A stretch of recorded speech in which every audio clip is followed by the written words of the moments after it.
On August 1st, 2023, a federal grand jury in Washington, D.C. indicted former President Donald J. Trump on 4 felony counts related to his efforts to overturn the results of the 2020 presidential election. The indictment alleges that Trump and his co-conspirators engaged in a broad and coordinated scheme to subvert the legitimate outcome of the election through a series of unlawful actions. Specifically, the indictment accused Trump of using knowingly false claims of election fraud, attempting to involve the U.S. Department of Justice by urging officials to launch sham investigations, and trying to enlist Vice President Mike Pence to misuse his ceremonial role during the January 6, 2021 electoral vote certification to overturn the election outcome in Congress. The charges stem from Trump's refusal to concede defeat in the 2020 election. According to the indictment, he publicly claimed that the election had been stolen due to widespread fraud, despite being repeatedly informed by advisors and officials that no such fraud existed. Nevertheless, Trump continued to assert these claims both privately and publicly, using them to justify efforts to stay in power. In the course of the criminal proceedings, Trump made a number of public statements targeting individuals connected to the case. For example, on his Truth Social platform, where he had over 6 million followers, he posted statements such as, "If you go after me, I'm coming after you." He also referred to the district court judge overseeing the case as a fraud dressed up as a judge, and a radical Obama hack, and a biased Trump-hating judge. These and similar comments prompted the district court to issue a limiting gag order restricting public statements by Trump and his legal team that could influence the proceedings. The order specifically barred statements that triggered the parties involved in the case, their lawyers, and staff. Mr. Trump then appealed the district court orders. His appeal involved the confluence of 2 paramount constitutional interests: the freedom of speech guaranteed by the First Amendment and the federal court's vital Article 3 duty to ensure the fair and orderly administration of justice. Let's take a look. Thank you, Your Honor, and may it please the court. John Sauer, appearing on behalf of the appellant, President Donald J. Trump. Gag order in this case installs a single federal district judge as a filter for core political speech between a leading presidential candidate and virtually every American voter in the United States at the very height of a presidential campaign. The order is unprecedented, and it sets a terrible precedent for future restrictions on core political speech. The Supreme Court said in Republican Party of Minnesota against White that we have, quote, never allowed the government to prohibit candidates from communicating relevant information to voters, and it's not the role of the government to dictate what topics are appropriate or necessary to discuss in the context of a political campaign. The gag order does both of those things. Cases involving gag orders imposed on criminal defendants who are political candidates, the Brown and Ford decisions, have both given, in the words of Brown, the candidate, quote, absolute freedom, virtually unrestricted ability to comment on both the case in front of him and make public statements that relate to his campaign as it relates to the case. So this is a radical departure from the only cases that have considered this particular form of restriction, a restriction on a criminal defendant who is also campaigning for public office, and it does so in the context of a hotly contested campaign for the highest office in the United States of America. In addition, the gag order, another unprecedented break with jurisprudence, relies completely on an insupportable heckler's veto theory. The gag order does not say, "Hey, your statements are going to, poison the jury pool by communicating directly with the members of the jury pool." What you have here is a rationale that says this speech, the speech that is targeted by the gag order, might, there's no evidence of this, but it might someday inspire some random third party to engage in some action that might result in harassment or threats to witnesses. This is a quintessential heckler's veto, which the Supreme Court has not traditionally subjected to scrutiny, even very strict scrutiny, but said is just categorically unconstitutional. And the reasons for that, if you look at the heckler's veto cases, in virtually every case, the argument justifying the heckler's veto is we have an absolutely compelling reason to do this because the speech that we want to suppress is going to inspire rioting, violence, injury, death, whatever it is. And the Supreme Court has said again and again, you cannot do that. All the gag order cases relied on the government do not address this particular heckler's veto kind of rationale for criminalizing speech. And the Supreme Court has held us again and again that is not a permissible rationale to silence anyone. And those cases go back decades, and that government rationale goes back to at least the city of New York in the 1860s. Would your position be any different if it were a year ago? If the timing were just a year ago, so we were much further removed from a political campaign, would your position be the same or different? Certainly, a year ago, we would still be in the midst of a political campaign. I believe President Trump. When are we not in a political campaign?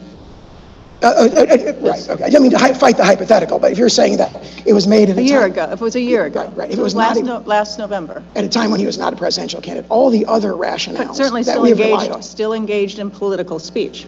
Absolutely, core political speech. So would your position be any different a year ago? I think the gag order would still be unconstitutional. Would your position be any different? I don't see how it would be different. So the fact that we have a campaign going on does not matter. What matters to you, and this is still political speech, I think, which gets very high protection, no doubt. I wouldn't put it that way. I think that the fact that the campaign, in other words, we have a whole series of your position would be no different if it were a year ago. Our position would be that it's still unconstitutional, but the campaign adds a additional and very powerful reason why it is unconstitutional. But it's icing on the cake as far as you're concerned. That your position would be exactly the same without a political campaign. I would say it's the crown jewel of a series of at least 7 fundamental precepts. Crown jewel? I mean, you think the outcome should be exactly the same whether or not there's a political campaign underway? Yes, I believe there are at least 7 independent First Amendment precepts that are violated by this gag order. Campaign speech is one of them. Heckler's veto is another one. So, for example, a year ago, we would still, if we had the same gag order, we would still be dealing with a categorically invalid Heckler's veto type theory. We would still be dealing with core political speech. Again, we would still be dealing with a situation where we have a restriction on criticism of public figures. That violates the whole public figure doctrine. There'd be a whole series of reasons it would still be unconstitutional. However, one of the most powerful and compelling of those, I'm sorry, Your Honor. So, Mr. Sauer, you point to the fact that your client is in the midst of a campaign, but I trust you agree that a prior restraint is, no matter to whom it would apply, is subject to the highest level of constitutional scrutiny. That's your argument. Absolutely. Yes. So, and I also trust that you agree that your client is not above the law that applies to all other Americans. He's subject to the First Amendment in principally, but yes. He's subject to the law that applies to everyone. He's not above the law. We certainly haven't argued that, Your Honor. Right. And so the district court found that when the defendant has publicly attacked individuals, including on matters related to this case, those individuals are consequently threatened and harassed. And we view that factual finding for clear error, right? No, in a First Amendment case, I believe, as we cited in our standard review section under Houston against Hill, the court should engage in a plenary review of the record under de novo review. That is a mixed question of fact and law. But for the findings about what happened in the world, we look at that for clear error, and then we look at the First Amendment implications de novo. Looking at that particular finding, the court would have to look at it in light of the evidence in the record, which shows that that's all based on evidence that's 3 years old and is weighed against the fact that they have no evidence of any threats or harassment that have happened in this particular case, even arguably caused by the speech that's challenged here when the case has been pending for over 3 months and the defendant has made public comments about the case almost incessantly. So the government's position, and this is just for purposes of the question, and I know you don't accept this, but the government's position is that that the district judge is not limited to looking only at the defendant's speech as it relates to this case, but the government identified a dynamic, not just exclusive to this case, whereby when the defendant has publicly attacked individuals, including but not limited to the facts of this case, those people are threatened and harassed. If we were satisfied, and I know you're not satisfied, but if we were satisfied that evidence supported that finding, what more would be needed in your view? What more would be needed to support the district court's order or an order? Yeah, I would quote from Landmark Communications and its quotation from Penn and Camp against Florida, which is that the standard that has to apply to a gag order applying or even its restriction on speech that relates to criminal proceedings is that the substantive evil that must be addressed must be extremely serious, and the degree of eminence must be extremely high, not remote or even probable, but imminently impending, and all that has to be proven by, quote, solidity of evidence. And when you have a situation, you use the phrase including but not limited to. The fact that we have here is no evidence at all of threats or harassment in this particular case. All the evidence of threats and harassment go back 3 years ago to a totally different, political dynamic. And this points out another problem with this sort of heckler's veto third-party argument, which is that they can't draw a causal line from any social media post, any threat or harassment, when we have wall-to-wall media coverage of this case. Every, talking heads on social media and on cable news and on network news are talking about it all the time. So now, it's just entirely focus on, and again, I know that you dispute this and you think that the record is inadequate.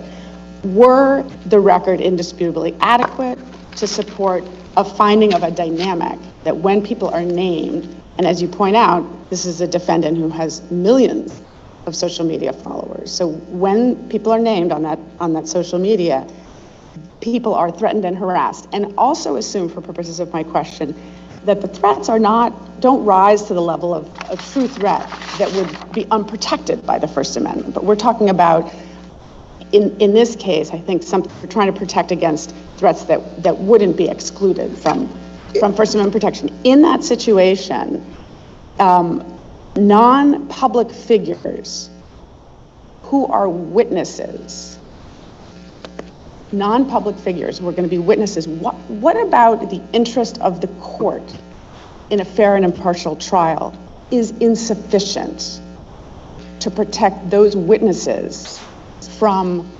that dynamic which results predictably in harassment? Let me say at least three things in response to that. First of all, a finding of a dynamic strikes me as a way to bake in speculation and hypothetical as a substitute for evidence. So if the district court said, I find a dynamic, I think that would be deeply problematic. It would have to be probed to see what the actual evidence was. Secondly, as to the question of sort of witnesses who are not public figures, there is no evidence of a single post about them in this particular case. So that piles hypothetical and speculation upon speculation. We've cited the Collins decision for saying you can't restrict speech based on secondary effects. That's like tertiary or quaternary effects. I don't even have an adjective for how many steps removed it is. And again, that's actually right there on JA 230, right there, the rationale of the district court judge is, well, we don't have any threats or harassment in this case, even though we've had wall-to-wall media coverage of it and wall-to-wall public statements going back for 3 months. But there might someday be threats or harassment to the only public figures that they've identified who are at the highest echelons of government. I was actually focusing for a reason on non-public figures. Yes. And just to make your position, just to challenge you a little more, the order is intentionally prophylactic. It's intentionally protective against harms that have yet to occur. And in the distinctive context of protecting the integrity of a trial process, that can be a sufficient interest for a suppression of speech. This prophylactic in the situation where the solidity of the evidence shows an imminently impending danger. We are nowhere near that in this particular case. And as I was saying about non-public figures, there's no evidence of any statement in this case that relates to any non-public figure. So again, you're piling, that would be, and in fact, the district court did that in this case. Counsel, I think the concern is that it seems at times your position would be that the district court's hands are tied until we actually know there has already been harm to the integrity of the trial. For example, that a witness has been intimidated. And so I think the questions we're trying to get at, what evidence short of that, you certainly can't be saying that's what we need. What evidence short of that would the district court need before it could step in and enter an order like this? Solidity of evidence that demonstrated an imminently impending threat. And again, that's right. Supreme Court case law. But I think we're going back to the legal standard. You mentioned the Fifth Circuit's decision in Brown, right. And that court rejected the argument you're making today, which is essentially that the district court has no authority to regulate the speech of a criminal defendant unless it's entirely unprotected by the First Amendment. And what the Fifth Circuit said, drawing on Gentile and even the Landmark Communications case, is that the Supreme Court has drawn a distinction between speech restrictions on those who are participants in the trial and those who are strangers to it. I believe that's essentially a direct quote from Gentile. So what's your best argument that criminal defendants shouldn't be treated as within that category of participants in the trial? If you look at Justice Rehnquist's opinion in Gentile, it's 12 pages. Which was not a controlling opinion. The controlling opinion is Justice Rehnquist on the legal standard. Exactly right. I'm talking about Section 2 of that opinion is the controlling opinion of the court. Goes on for 12 pages about the specific, again and again and again, it's all about the special roles of attorneys. And it says attorneys are officers of the court. Attorneys can be subjected to particular restrictions that it directly contrasts with, for example, the rights of ordinary citizens or the common rights. It also talks about participants. And there are a number of Supreme Court cases that distinguish participants in a criminal trial from those who are outsiders to the criminal trial. Would you at least agree that there is that language in Supreme Court cases? There is some language, but I do not think there is that language in Supreme Court cases, correct? Not language that would tie participants to the substantial likelihood of material prejudice standard. We do dispute that. I just want to be a little more precise about this. So the quote from Gentile is there's a distinction between restrictions on the speech of those participating in the litigation and strangers to it. And it goes on to say of Shepard, the sort of canonical case about a trial court's obligations, quote, we expressly contemplated that the speech of those participating before the courts could be limited. You mentioned landmark. That concerned a sanction on the press, and footnote 9 of that opinion says, if this was limited to those who participated in the proceedings, it might well save the statute. And our job here is to read these Supreme Court cases, and it seems like they're drawing a very clear line of participants and non. I don't hear anything or see anything in any of that language that says, therefore, you're subject to the substantial likelihood of material prejudice test. And we do dispute that. But even if that test applies, you would have to have much, much more evidence. Keep in mind that, Justice Kennedy's plurality opinion in Gentile emphasizes that the whole point of the substantial likelihood of material prejudice test was to approximate the clear and present danger test that we say applies. And he says the difference between those is likely mere semantics. Whatever that standard means, it is an exacting standard that is not even plausibly satisfied. But if there is a different standard for participants as opposed to outsiders, if there is, this is my question to you, if there is a different standard for participants than there is for outsiders, so please take that premise, and there has to be something different from clear and present danger, because then there would be no different standard for participants. So if we read these cases to mean what they say, there is a different standard for participants than outsiders to the proceeding. Do you have an argument as to what that standard should be other than clear and present danger? I'm essentially, this is sort of like your plan B, if you have it. If there's a different standard, what should it be? No one that I'm aware of has cited any case law that specifically addresses that question. That's why I'm asking you. Yeah, which is, to my mind, that's a powerful reason to adopt the clear and present danger standard. In other words, we say clear and present danger, they say substantial likelihood of material prejudice. No case at all adopts some intermediate standard between those two. Well, you just told me substantial likelihood is very close. And that's why there's nothing in between them, right? Okay, so then substantial likelihood may be close enough to clear and present danger. If it's interpreted as we think it should be interpreted in light of you haven't told us how it should be interpreted different from clear and present. If I'm going to say this again, the answer is not clear and present with different labels. If there's something less than clear and present, otherwise there's no differentiation between participants and outsiders. So if there is something less than clear and present danger, how would you articulate it? I am ready to write. The two standards approximate each other, and I'm not aware of any case adopting anything in between. You don't those have two. A standard to offer the court. Correct. Our position is the clear and present danger standard. Full stop, and you have, if that is not what we adopt, then you have no other argument for us. I don't have, I would have to invent a standard. No, I'm asking, well, sometimes that's what the law requires. Yeah, so if we need to come up with something that still treats participants different from outsiders, and if outsiders get clear and present, that necessarily means participants get something less. That's what this case is about. And you say, the district court here applied the substantial likelihood test. So you've got nothing in between to offer us. I would say clear and present danger is the standard that applies. If the court applies substantial likelihood of material prejudice, it ought to take count of the effect that it approximates the clear and present danger test, and the showing that was made in the district court here comes nowhere near satisfying either of those tests. Okay, and we'll give you whatever time, we'll let you know. When there's, in your definition or application of clear and present danger, and that's an incredibly strict test, is there any limitation on a participant's speech, what does it capture that is not already outlawed by 1512 or something else? What speech would be captured that isn't already illegal in your mind? Can you give me an example of some speech that would be covered by your clear and present danger test that isn't, in fact, unlawful form of threats, harassments? Well, I mean, the notion of harassment, as we cited in the Popa decision, raises a problem that some of the, quote, harassment may actually be First Amendment protected speech. So I don't think that would be it. Are there cases that would address speech that is not criminal, right? In other words, you say 1512 speech. Can you give me an example of some speech that is covered by your test that isn't already covered by the criminal law?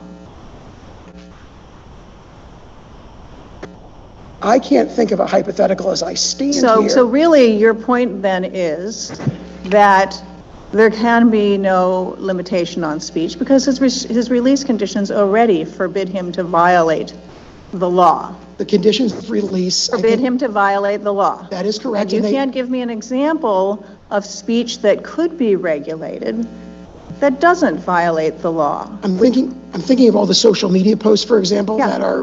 You can make one up. It doesn't. I'm asking you to make something up here, not really refer to something that happened. I'm not asking you to say that. I have trouble. I cannot think of a hypothetical that would not be a violation of the law. Right. So because we're dealing with the heckler's veto scenario. So no, because then that means I'm just trying to make sure I understand. And it may be right.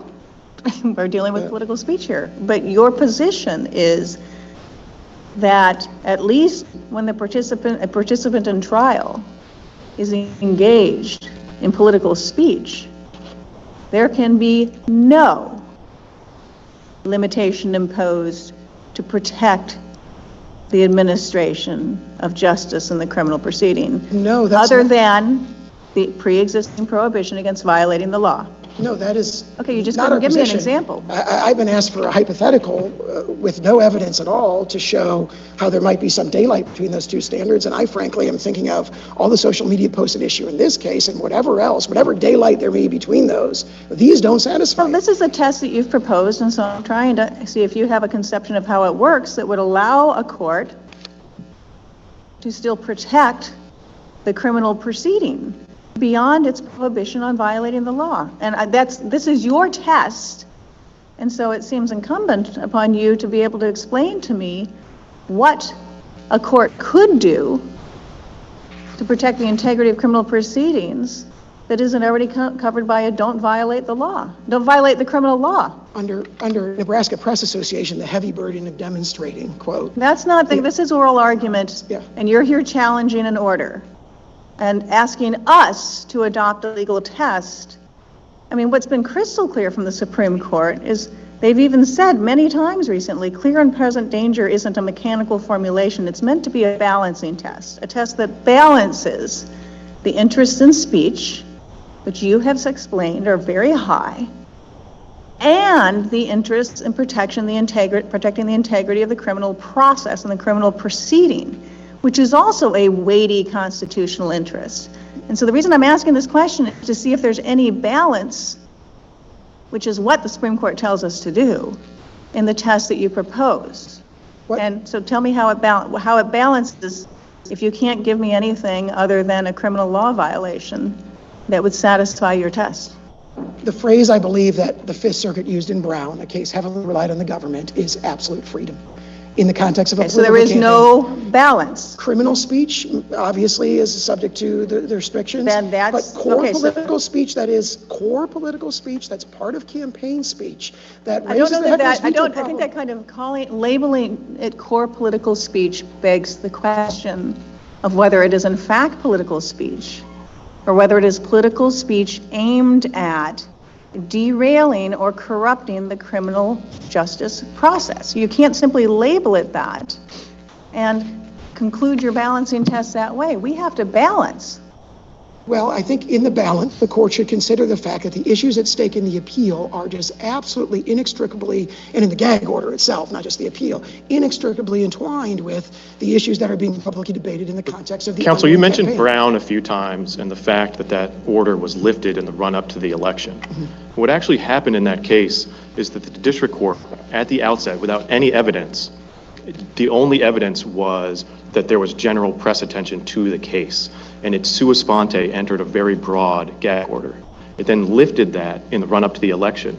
But the defendants then started sharing recordings relevant to the case with the press, and the court stepped in and reimposed a limited form of the gag order. So my question is, why isn't the analogy here to that second narrower gag order that the court entered in Brown? That's what happened here. The district court didn't act rashly. It waited.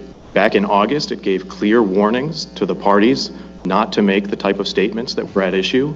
That trend continued, and now we have an order that's targeted at the exact types of statements that have been occurring. So that's my question. In Brown, they did reimpose an order during the election. Yeah, looking at the facts of Brown, I believe it was other defendants, not the political candidate, who started leaking, it was confidential transcripts of jury materials and giving interviews about them. The court reissued a gag order that basically said, don't release stuff you're getting through discovery that is otherwise confidential, which is totally different than the gag order we have here, right? This is not a situation, we haven't disputed in this case that a district court could say, hey, you've gotten access to materials only through discovery. This is like the Seattle Times situation, and therefore you can't release those to the public. So then Brown goes on to say that he was given complete latitude to actually defend himself in the political arena, which is the critical issue, or which is one of the many critical issues at stake in this appeal. And it says it may well be the case that for the benefit of the electorate as well as himself, he has absolute freedom to discuss it. And keep in mind, the electorate there was people voting for a Louisiana insurance commissioner. Yeah. Here we're talking about every voter in the United States of America. I do want to get to questions about the scope of what he's able to say, but just briefly back to the evidence. You're certainly correct that most of the threats at issue, this pattern of statements followed by threats, is from 2020. But I think the link might be, and I wonder what your response is, that was all about the same subject matter of this case. So essentially what the district court is finding is we have a past pattern. When the defendant speaks on this subject, threats follow. And now he's making similar statements again. We're months out from the trial. This is predictably going to intensify as well as the threats.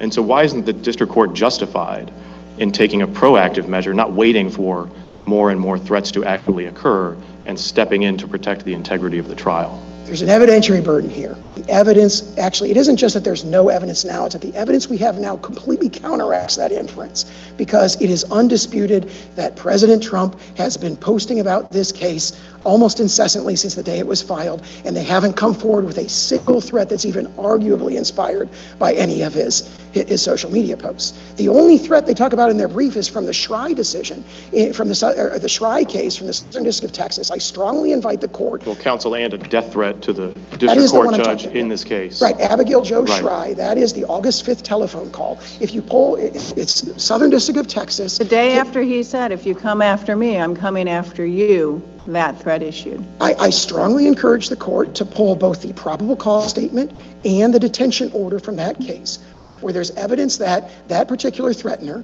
there's no evidence of any reading of social media. That particular threatener is a unemployed, mentally unstable, heavy alcoholic who sits on her couch drinking beer all day, according to her father, never leaves the apartment, watches the news, not reads things on social media, watches the news on TV, gets angry about it, and makes angry, threatening calls. So I'm sorry, counsel, this might have been partly my fault, but I want to go back. Imagine all we had was the 2020 pattern.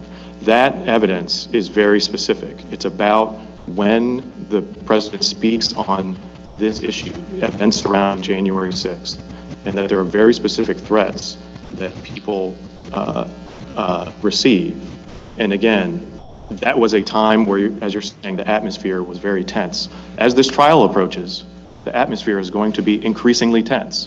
Why does the district court have to wait and see and wait for the threats to come, rather than taking a reasonable action in advance? Again, the standard is imminently impending, solidity of evidence. We have an inference from stuff that happened 3 years ago, countervailed, contradicted by the evidence we actually have here, which is wall-to-wall. I mean, they are saying, oh, it's an imminent threat that someone could be harassed. Let me ask you, Mr. Sauer, the conditions of release in this case prohibit your client from communicating about the facts of the case with any individual known to the defendant to be a witness, except through counsel or in the presence of counsel. Your client signed those conditions of release. Counsel before the district court was quite clear that that was not being challenged, how, under your analysis, would those conditions of release not be invalid? Are you taking a position that those conditions of release violate the First Amendment? No, we have never challenged the conditions of release, and the president has complied with them. And how under your analysis would they not be unconstitutional? Well, a violation of that condition of release may be the response to Judge Millett's question from earlier. I was wondering about whether that. that would be something, for example, that might not be criminal, but would be a clear and present danger to the administration of justice. I don't want mites. I'm really trying to understand your legal test. If he were to pick up the phone and call someone that is known to him to be a witness, prospective witness in this case, and speak with that person without counsel present, that would violate the restriction undoubtedly. Would the First Amendment protect that communication under your test? We have not contended that. It's not what I am asking. I'm asking you to apply the test that you propose us, because we have to write a test that can be applied, and we have to know how it's going to be applied. So I'm asking your position, your legal position. Would that phone call be protected by the First Amendment or not? Is it a phone call where what's said is Happy Thanksgiving, or is it a phone call where I'm not telling you why, testify, because sir? the order, the pre-release, the release restriction doesn't care about the content. So he picks up the phone and calls a witness in direct violation of the terms of release.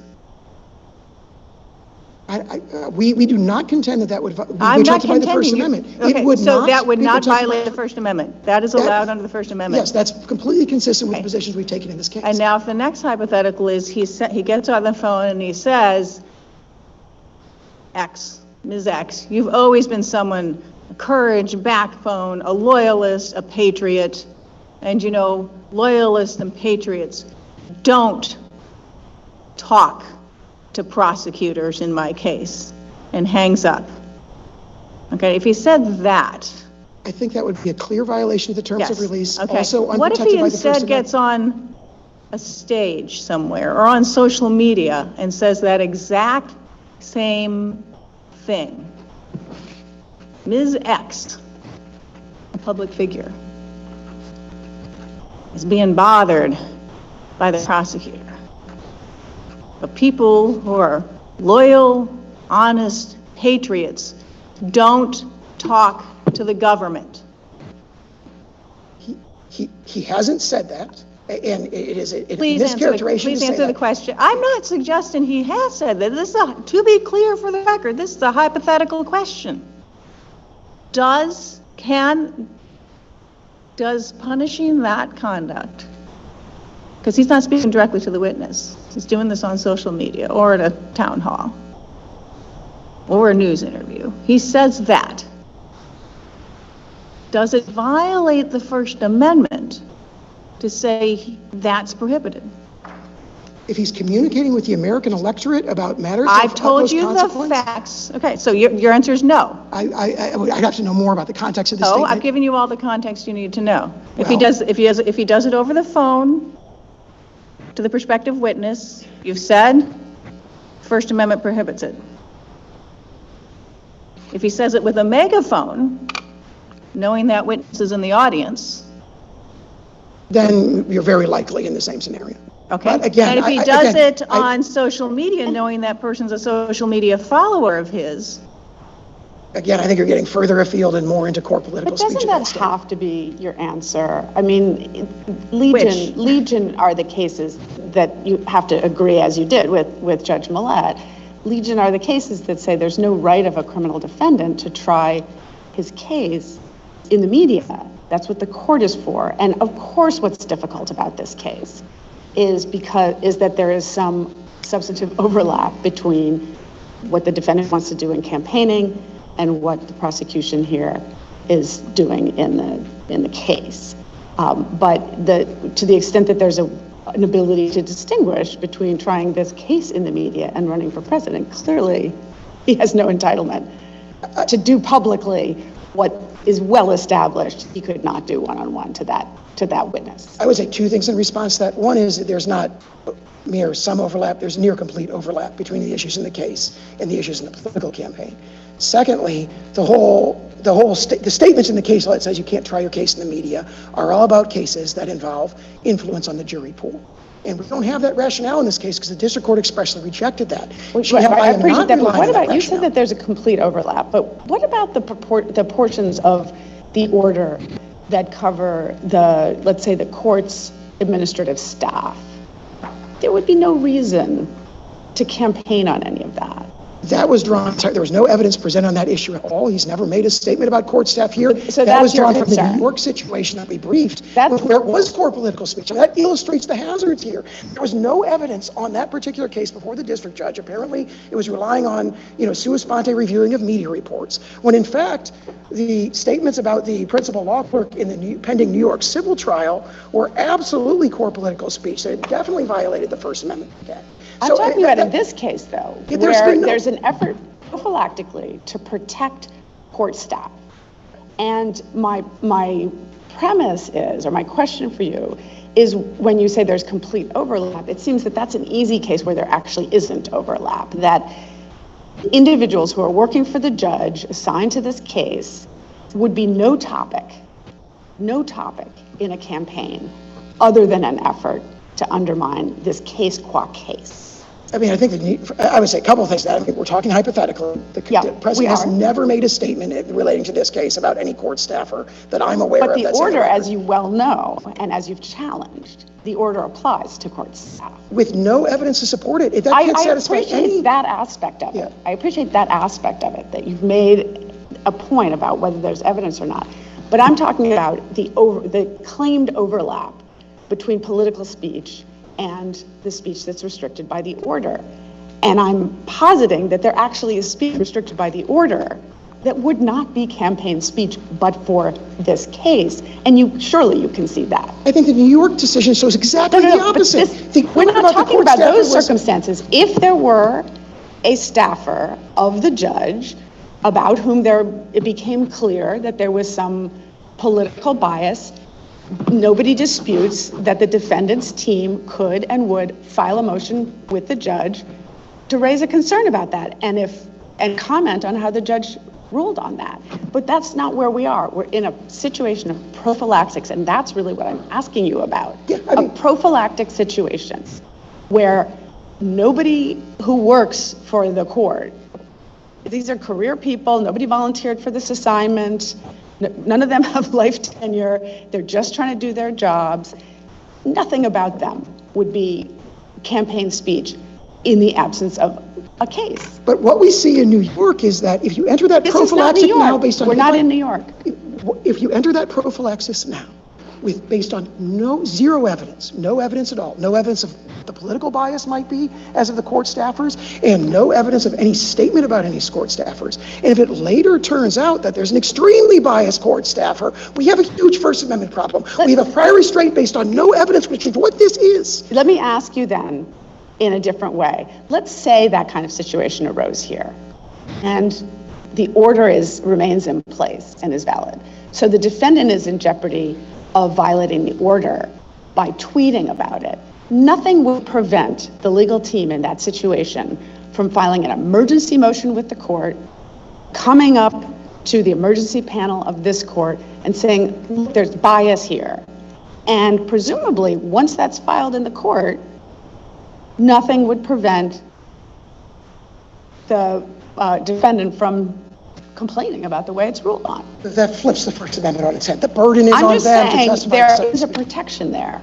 There would be potentially the additional run-in on emergency motions. Keep in mind it's black letter law, what the Supreme Court said in Elrod against Burns, which is that denial of First Amendment freedoms, even for minimal periods of time, is black letter irreparable injury. So even injecting that delay, that procedural delay, keep in mind we're talking about a prior restraint that is, I think everyone can just based on no evidence at all.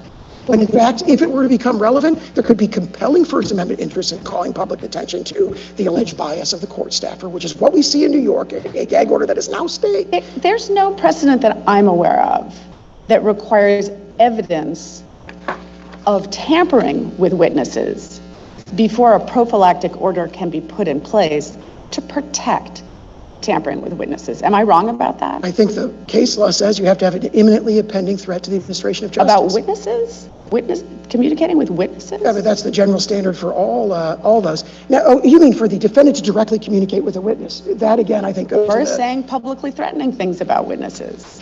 I think, what do you mean by threatening? Because the First Amendment has a clear test of... Something that falls short of true threat, because we wouldn't be here if that's the only thing that we're protecting against. In the context of a political campaign, what's described as a threat here is core political speech. I cannot emphasize that enough. So the hypothetical is saying, well, what if he makes a threatening statement? What they've described as threats is actually, under the Supreme Court's jurisprudence, core political speech. It is rough and tumble, but it is hard-hitting in many situations, but it absolutely is core political speech. And all the examples they provided, it's directed at public figures from the highest echelons of government, former vice president, former attorney general, former chairman of the Joint Chiefs of Staff who used to command the entire United States military. And the argument is that it's going to influence their testimony. It's just not a compelling The release condition says defendant shall not communicate with witnesses.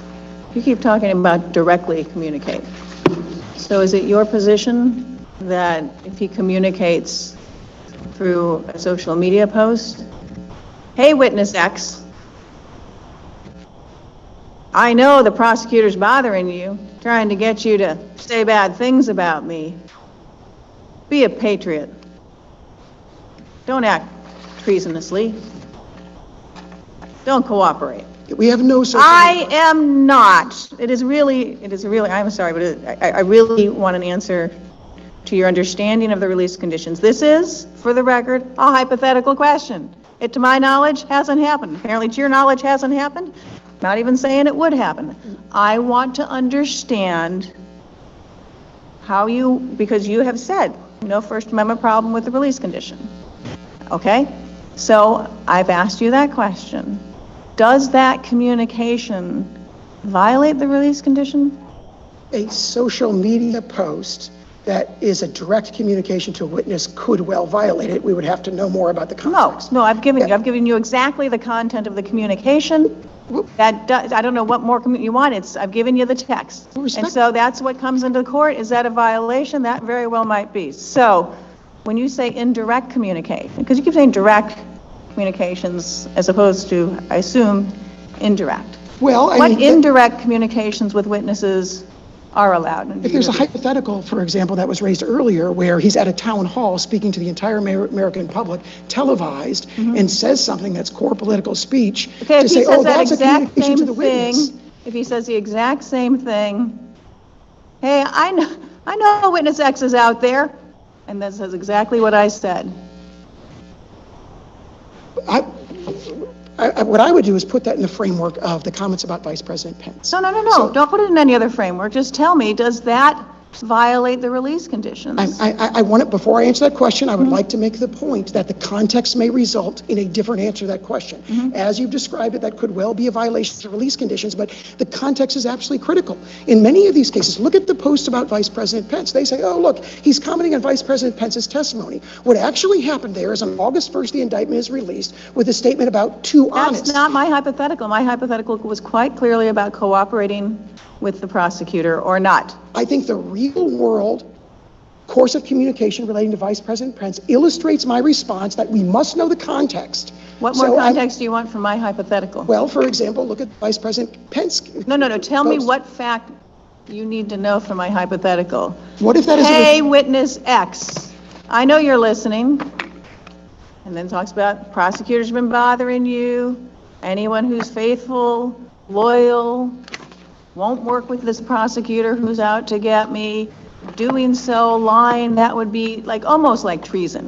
What if witness X is just... So what more facts do you need? Well, what if that is a fair response to something that witness X has said in the political I'm asking arena? you whether I'm not asking whether fair or not. I don't see anything in the release condition that says only unfair communications are prohibited. Is that a communication to a witness? And I think I've already stated that it could well be. Could well be, it is. Well, again... There's another fact you need to know. to tell me that it is a communication with a witness, what would that fact be? Well, if, for example, if it is a statement being made in the political arena that is not directed political to, arena. to the public as a whole. It's a political, I've just said, it's a political arena, it's either a social media post or he's standing in the town hall, so it's in a political arena.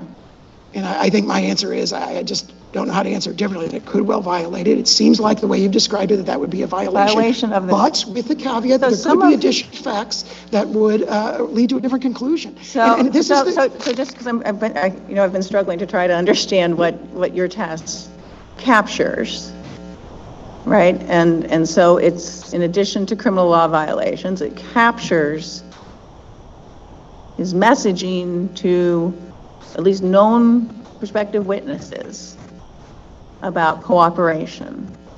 It could well do so. Again, it would depend on And so the First Amendment would allow, you'd have arguments on both sides, but the First Amendment, if the district court concluded factually that that were a communication with a witness without counsel present, then that First Amendment would allow punishment of that. If there was evidence supporting that finding, and the finding was made that there was a violation. The evidence is going to be the tweet or the recording of the town hall meeting, whatever. We've never disputed that. We never disputed that if there is a, now what I resist doing is trying to try this case based on hypotheticals, when the standard is, let's look at the evidence. Because the evidence we have. No one's trying a case based on hypotheticals. We are testing the legal rule that you wish us to adopt, because again, as the Supreme Court has, I know you have embraced the Nebraska test and made very good arguments about that and about the importance of political speech here.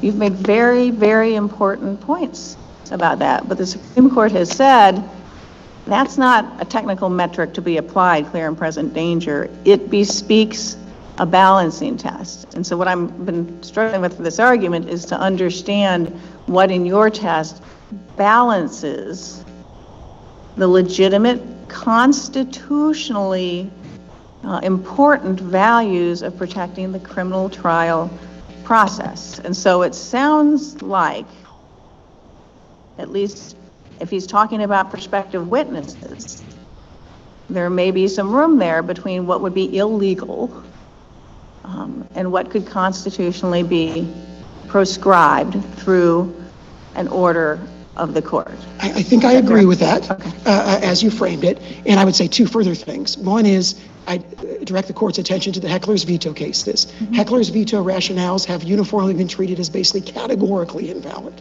So whatever room there is there when dealing with the heckler's veto rationale is vanishingly small. I know, but there's, there's also another rule in the law that people are can be assumed to intend the known and probable consequences of their actions. That's a pretty settled rule of law as well.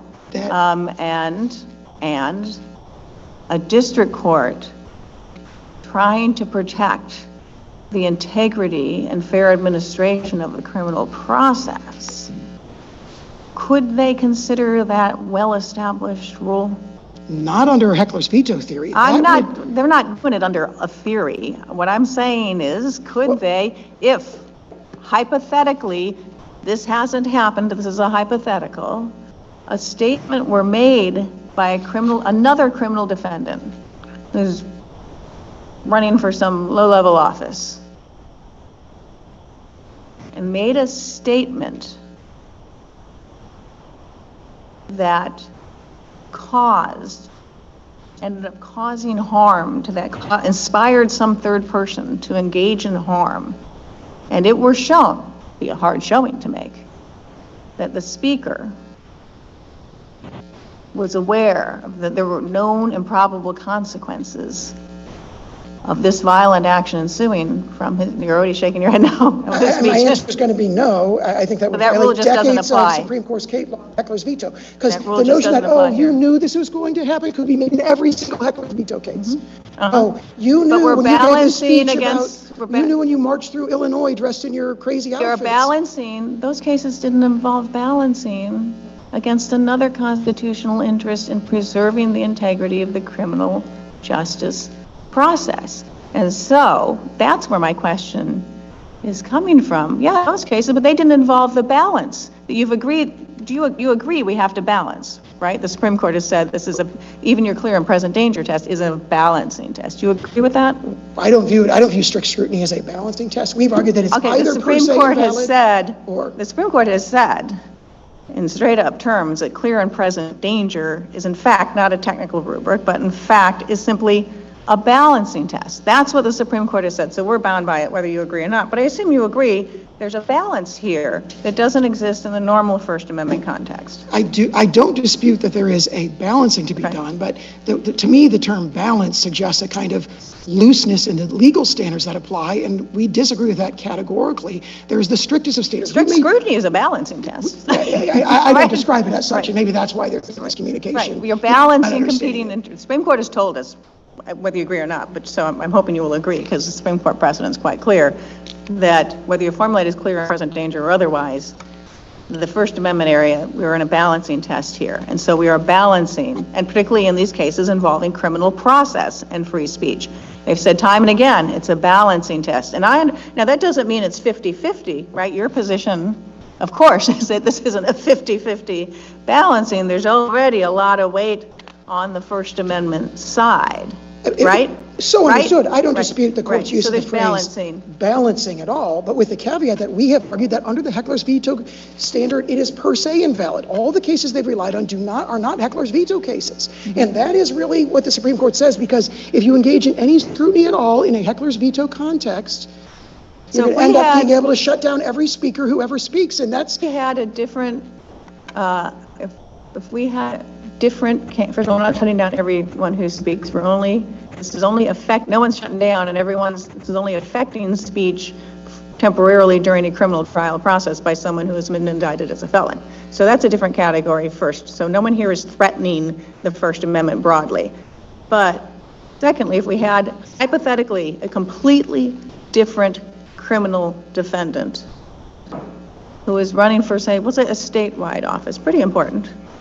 Statewide office. And this person, hypothetical facts not before us, engages in political speech decrying the process, the criminal process, insulting, berating, and calling terrible names of the prosecutor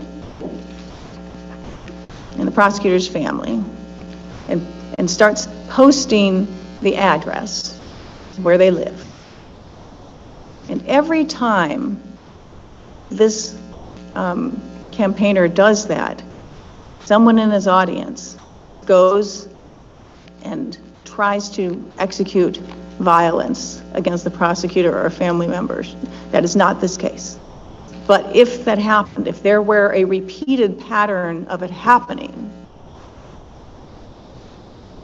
how would that fit into your balance? I think the first half of your hypothetical is exactly like the case against Congressman Ford, where he was allowed to say the prosecution against me is racist, I'm being persecuted by the Reagan administration. The first half, but of course the second half was really important, and that is that there's a repeated, there's a repeated pattern.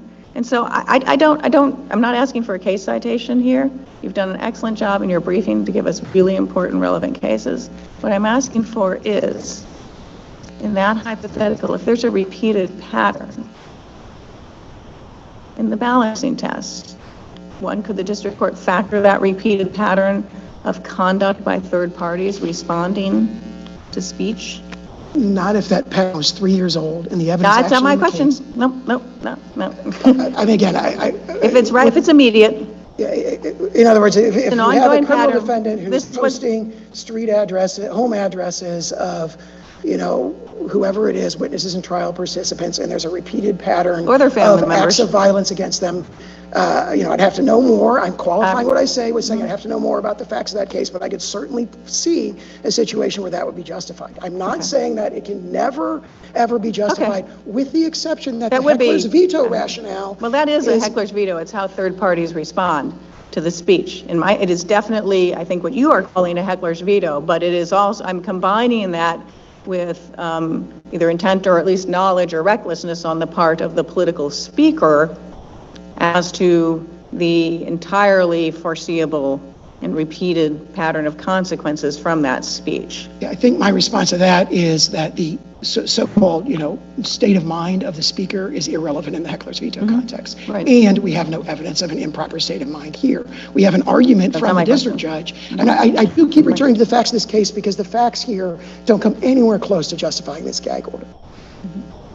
And I know I've gone way over my time. No, that's okay. I think as long as we have questions, we'll keep going. If you don't mind, if you're Go okay. ahead. I want to make sure we hear from you on the vagueness argument. So it's a little bit separate from what we've been talking about so far. But I think the question to you, just to step back, the district court is concerned about witness intimidation. It also worked hard to give some leeway to the First Amendment values. And so the order it entered is narrower than what the government wanted. There's a significant carve out. And it certainly gives rise to close edge cases.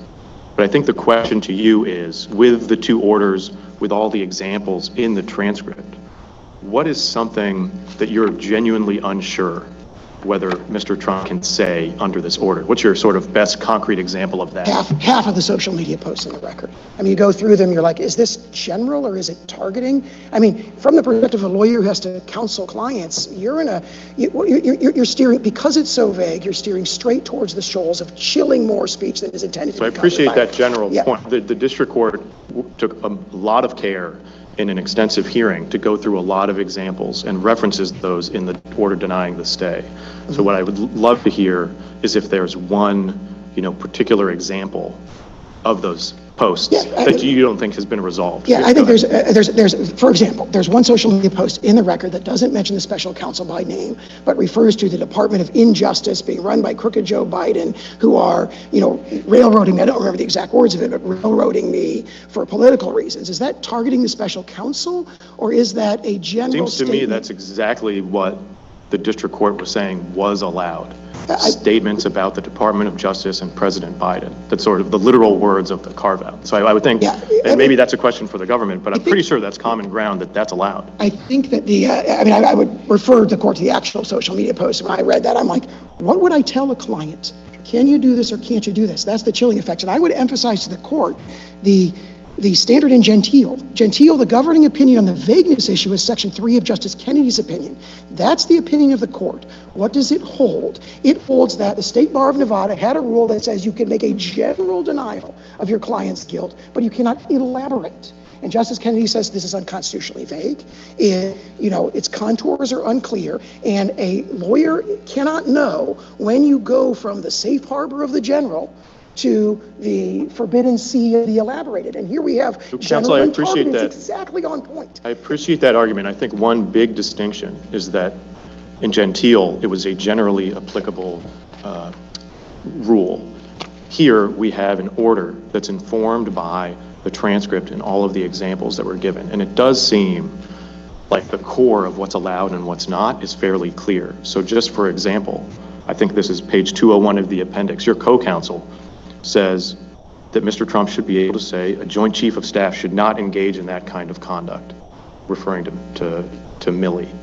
And the court says, yes, he's allowed to make that type of statement. What he can't do is go on and say that type of conduct should be punishable by death. And so it's not sort of a completely abstract distinction, is it? It's whether there's a suggestion of a threat. I think what you said powerfully illustrates the vagueness, because if their position is there's two statements about General Milley, one is okay and the other is not okay. I don't know how, as an attorney who has to counsel a client to comply with the law, how you would say, oh, that first one is not targeting him. It's critical of him. The dictionary definition of target that we cited, that would be targeting. And the argument is, well, we're not going to count that one because the First Amendment interests are obviously clear. See what my concern is, though? It's not about the abstract meaning. We're not asking whether an ordinary person in the public can understand what targeting means. We're asking whether the parties who are all represented at this hearing can understand. And so we have that statement, right? And then the government makes similar examples on page 40 of their brief that allowed, not allowed. And I'm just trying to ask which ones. I would cite to the court to address this, the Granted standard. The Granted standard is you can have a situation where there'd be ad hoc or subjective application of the standard. So we have an order that says don't target. right? Don't target prosecutors, witnesses, court staff.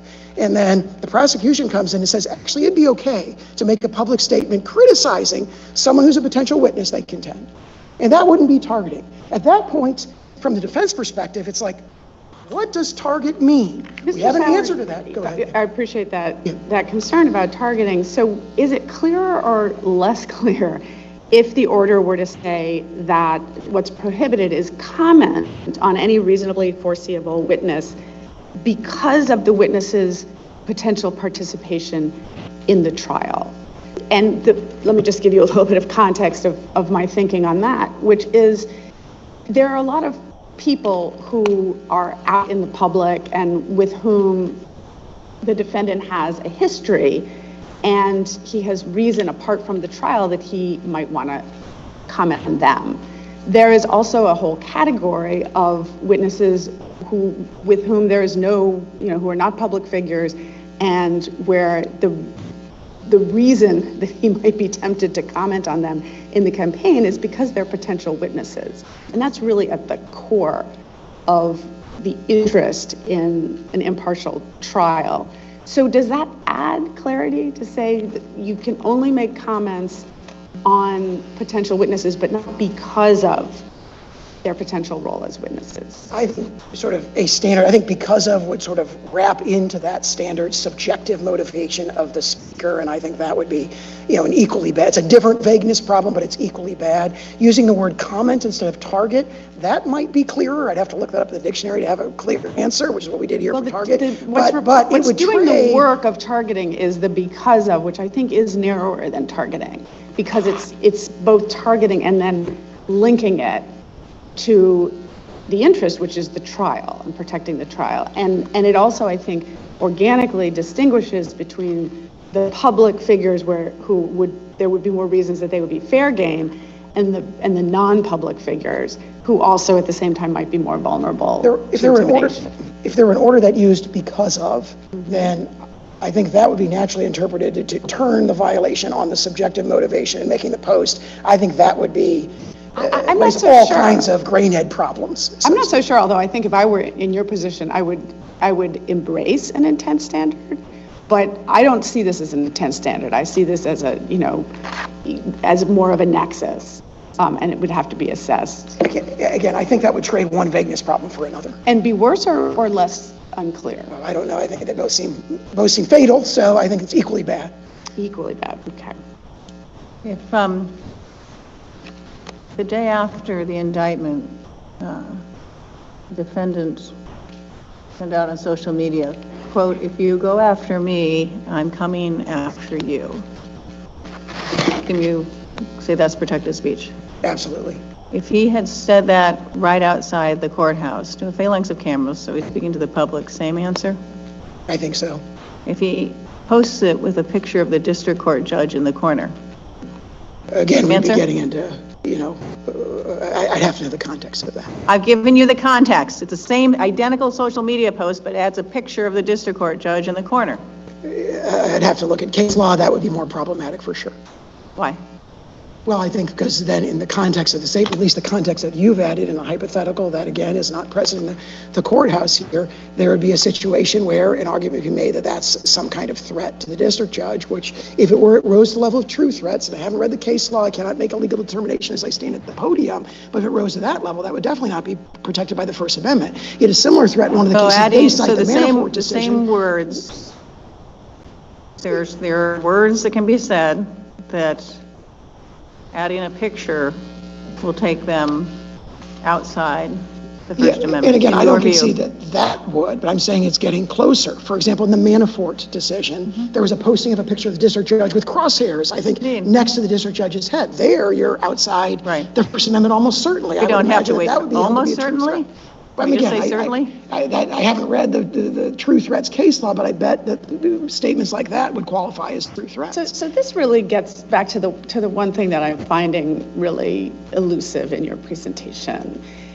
I understand that you think the ordinary First Amendment prior restraint, strict scrutiny standard applies, but even taking that as the correct position, in contradistinction to Gentile, which, you know, you would reject, I don't hear you giving any weight at all to the interest in a fair trial.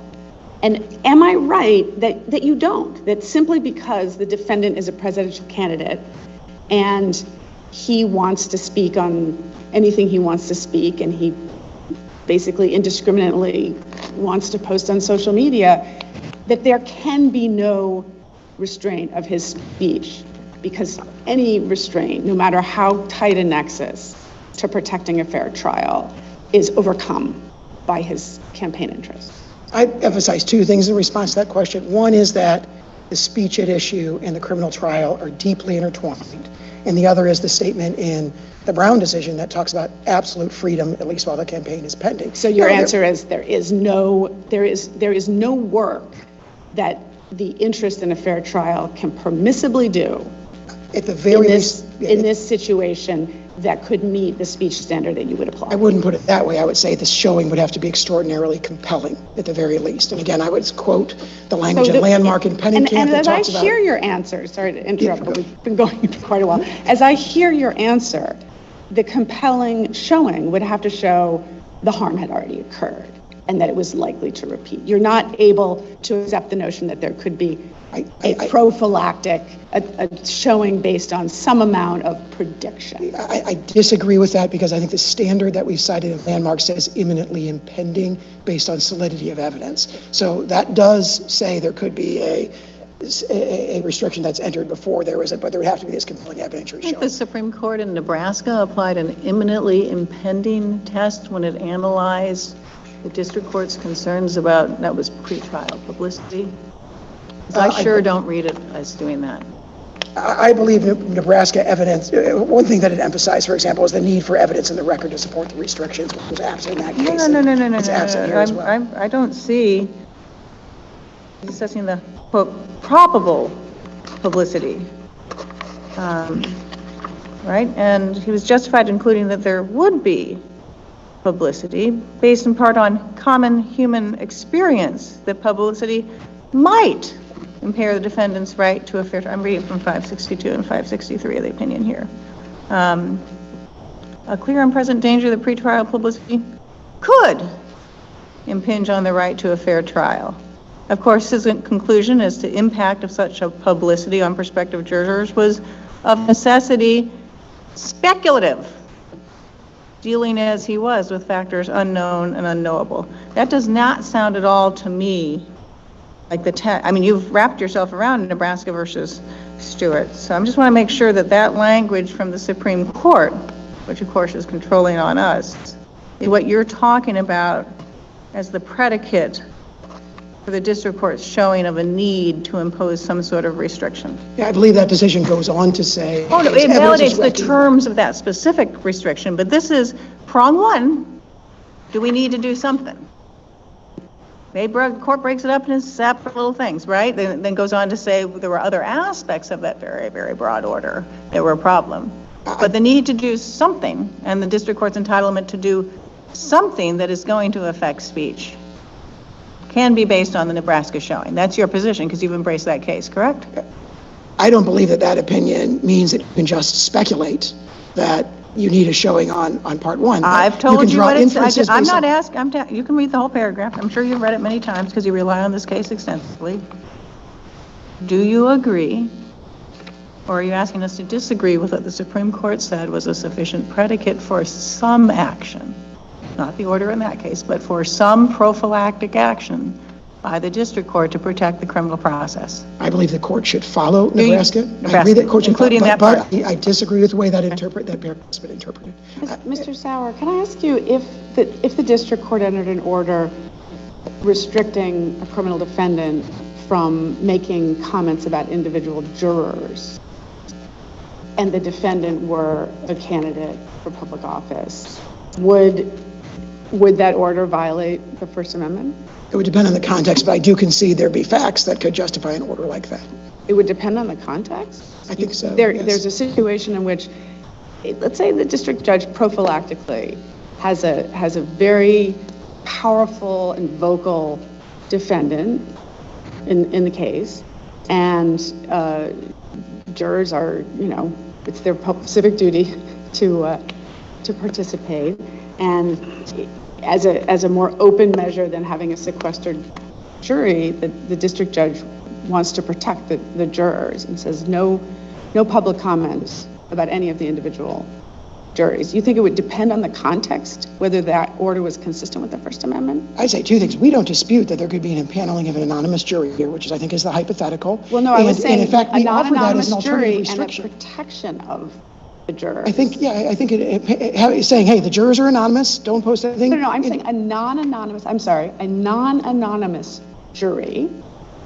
And the question is whether the district judge, consistent with the First Amendment, can say off limits to comment specifically about the jurors. That's almost identical to the facts of capital cities media, where Justice Brennan, I think, stayed a rule that said you can't talk about the jurors because what was being said about the jurors was already in the public domain. He said, I can imagine a justification that would justify that. So that's why I say it may depend on the context. Really, so. Is the information in the public domain already? With the internet nowadays, the address of every juror might well be in public domain. So district court issues the order. The district court issues the order that Judge Pillard referenced. And a criminal defendant then tweets out to the world, here's the name and addresses of the jurors deciding my case. If it got in the public domain some other way. It's already in the public domain, yes. If it's in the public, what happened in capital cities media is this was put in the public domain by the court. There was an open hearing. No, that's not my hypothetical. My hypothetical is, the world has changed since that time period now.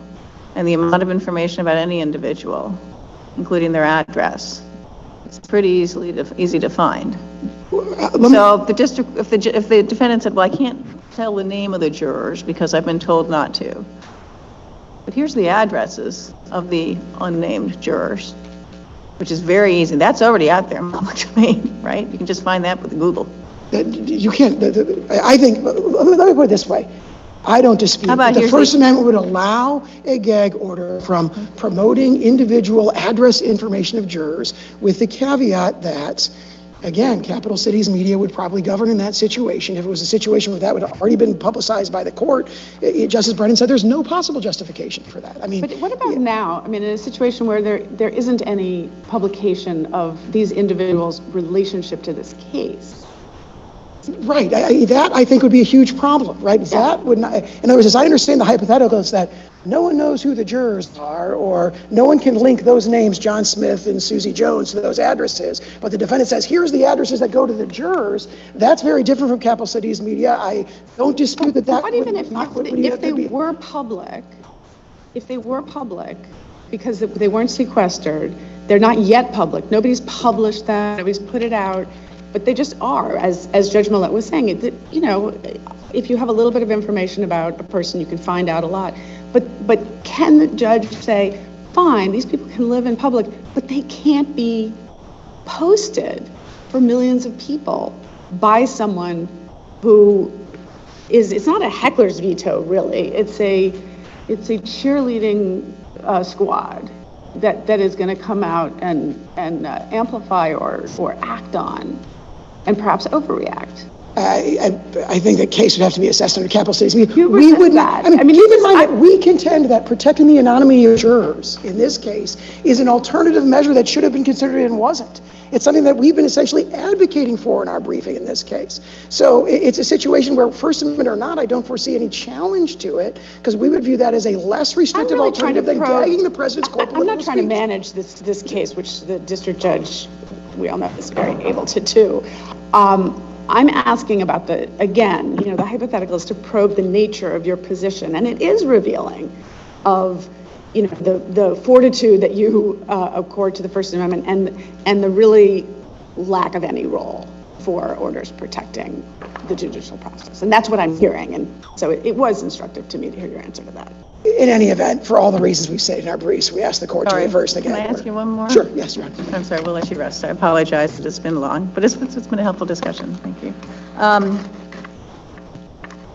it's the night, and to be clear, you know far more than me about who the prospective witnesses in this case are, but let's assume former Vice President Mike Pence is going to testify. And it's the night before his testimony. Could the defendant tweet out, Mike Pence can still fix this. Mike Pence can still do the right thing if he says the right stuff tomorrow? That would be more problematic than the statements we have in the record. However, you should weigh the fact that, is there any reasonable prospect of influencing former Vice President Pence's testimony? Nobody contends that any statement of the defendant might influence it. So you're right, I was not specific enough. First, does that count as a communication to a witness? Again, I would give the answers. I know we had a discussion of this before. I'd give the answers. I've told you, it's tweeted. Depending on context. It's tweeted out. I've told you that is the full text of the tweet, and it's tweeted out on his social media platform. And is it responding to something that Vice President Pence said, or is it said in a vacuum? It is the night. This is the sum total of facts you're not going to find anymore. You're not going to get any more context. This is it. The night before he's scheduled to testify. Well, I'll give you one more fact. It's public record that he is testifying the next day. And that message goes out. Is that, first of all, is that communicating with the witness? If it's violation of the release conditions. If it's just broadcasting a statement of core political speech on social media, likely not. Okay. Is that something that the district court could prohibit consistent with your First Amendment test? Only if it was based on a compelling evidentiary showing of an actual threat to the administration of justice. No more showing. The district only after it's happened. No. Oh, you're right. So so you're saying that if Mike Pence then calls in sick the next day, sorry, laryngitis, can't testify, then we can say you can't post about Mike Pence. That can't be the test. So you're saying there's no prophylactic rule. You're saying that doesn't violate communication with witnesses, and you're saying there's no prophylactic rule, there's no circle around that communication with witnesses that the district court could draw, like prohibit that statement.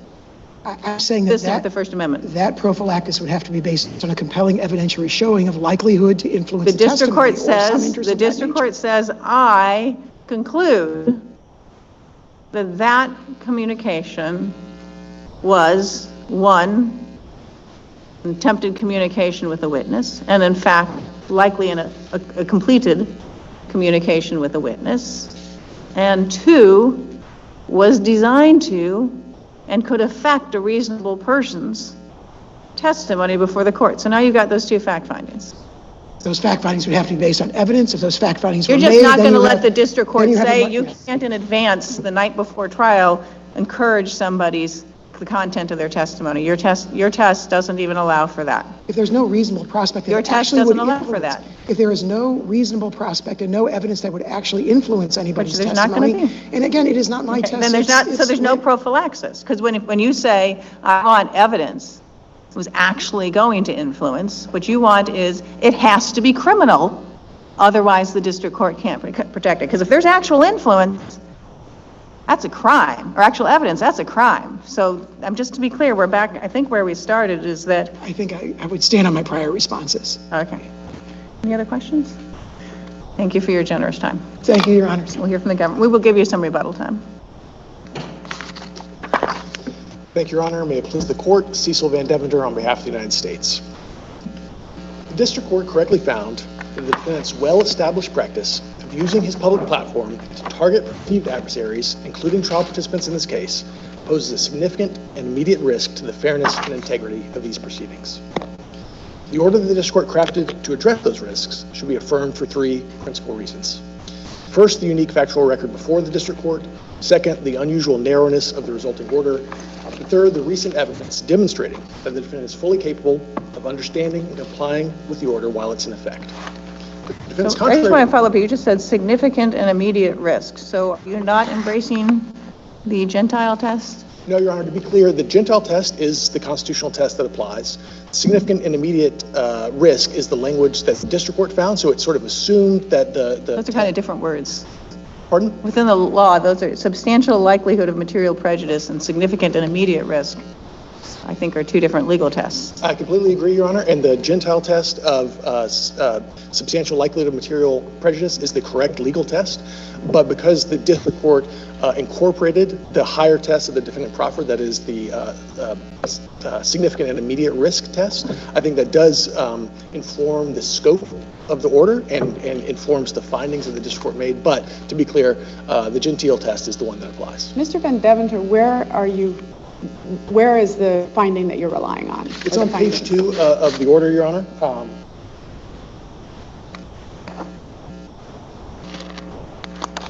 The follow-on order? The order? Yes, this is at Joint Appendix page number 230. Yeah. The court finds Yes, that such statements pose a significant and immediate risk, exactly. that witnesses will be intimidated or otherwise unduly influenced by the prospect of being themselves targeted, harassment, or threats, and 2, attorneys, public servants, and other court staff will themselves become targets for threats and harassment. On the second part, number 2, applying to staffs of the special counsel and of the court, the nexus between the concern that they be targets for threats and harassment and the administration of justice is not entirely apparent from the district court's order. Can you help explain that? I mean, for example, the district judge is not, no speech relating to the district judge is gagged. That's correct. And that's in part because we trust that the district judge will not be swayed by anything that the defendant says. How then could the district judge's staff affect the administration of justice? The district judge's staff? Yeah, any effect on them of non-criminal harassment and threats? Well, I think exposing trial participants, whether those are courtroom staff, line prosecutors, or others, to the risk of threats, harassment, and intimidation poses a systemic risk to the fairness and integrity of the proceedings. How so? It creates a world in which people who are public servants will have to decide, do I want to handle this type of case? Do I want to press on with the sort of prosecution that we think the facts and the law demand? Or in doing so, will I run the risk that I will be threatened, my family will be threatened, there's a chilling effect and a pall cast over the whole proceedings if the trial participants feel like they're at risk just as a result of their participation in the case. Separately, and that's the way you worded that, it made it sound like before they became part of the team, like in the future, other staffs might hesitate before joining the team. Is your submission also that existing staff might quit? Well, I think there's certainly a risk of that, and certainly the court doesn't have to ask each staff member, how likely are you to quit if your family receives a death threat? I don't think there's any basis to say that in the absence of the likelihood that you will actually be deterred from doing your job, you have to tolerate threats and harassment being directed towards trial participants. I had just a sort of very specific question. You mentioned the families, and the district court from the bench said that the gag order applied to the families of the staff of the court and the prosecution and the defense counsel, but the written order doesn't reference that provision. But what is the government's position as to whether the order currently applies to family members? Our position is that it does, Your Honor, for two reasons. First, the beginning of the order, of course, incorporates the oral explanation. Okay. And as the court said orally, the prohibition on targeting family members, in her words, goes without saying. And so I think in district court's view, because the prohibition extends to these specific categories of trial participants, it necessarily extends to their family members as well. So as I take it, your position is less a substantive one, that it would affect their impartiality, but is more a question of whether the people would even be willing and able to do the work. It's partially that it would threaten whether they're willing and able to do the work. It could also threaten the way that they are perceived by the jury. I know that my friend on the other side had suggested that the district court disavowed any sort of jury taint as a rationale for this order, but I disagree with that.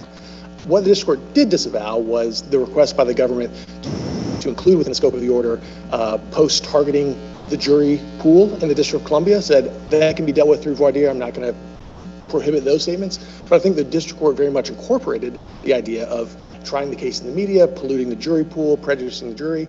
If the jury is presented, if the case is presented to the jury by people about whom there's been a months-long persistent drumbeat about their corruption, inflammatory comments about them in the public, that could affect how the jury perceives them.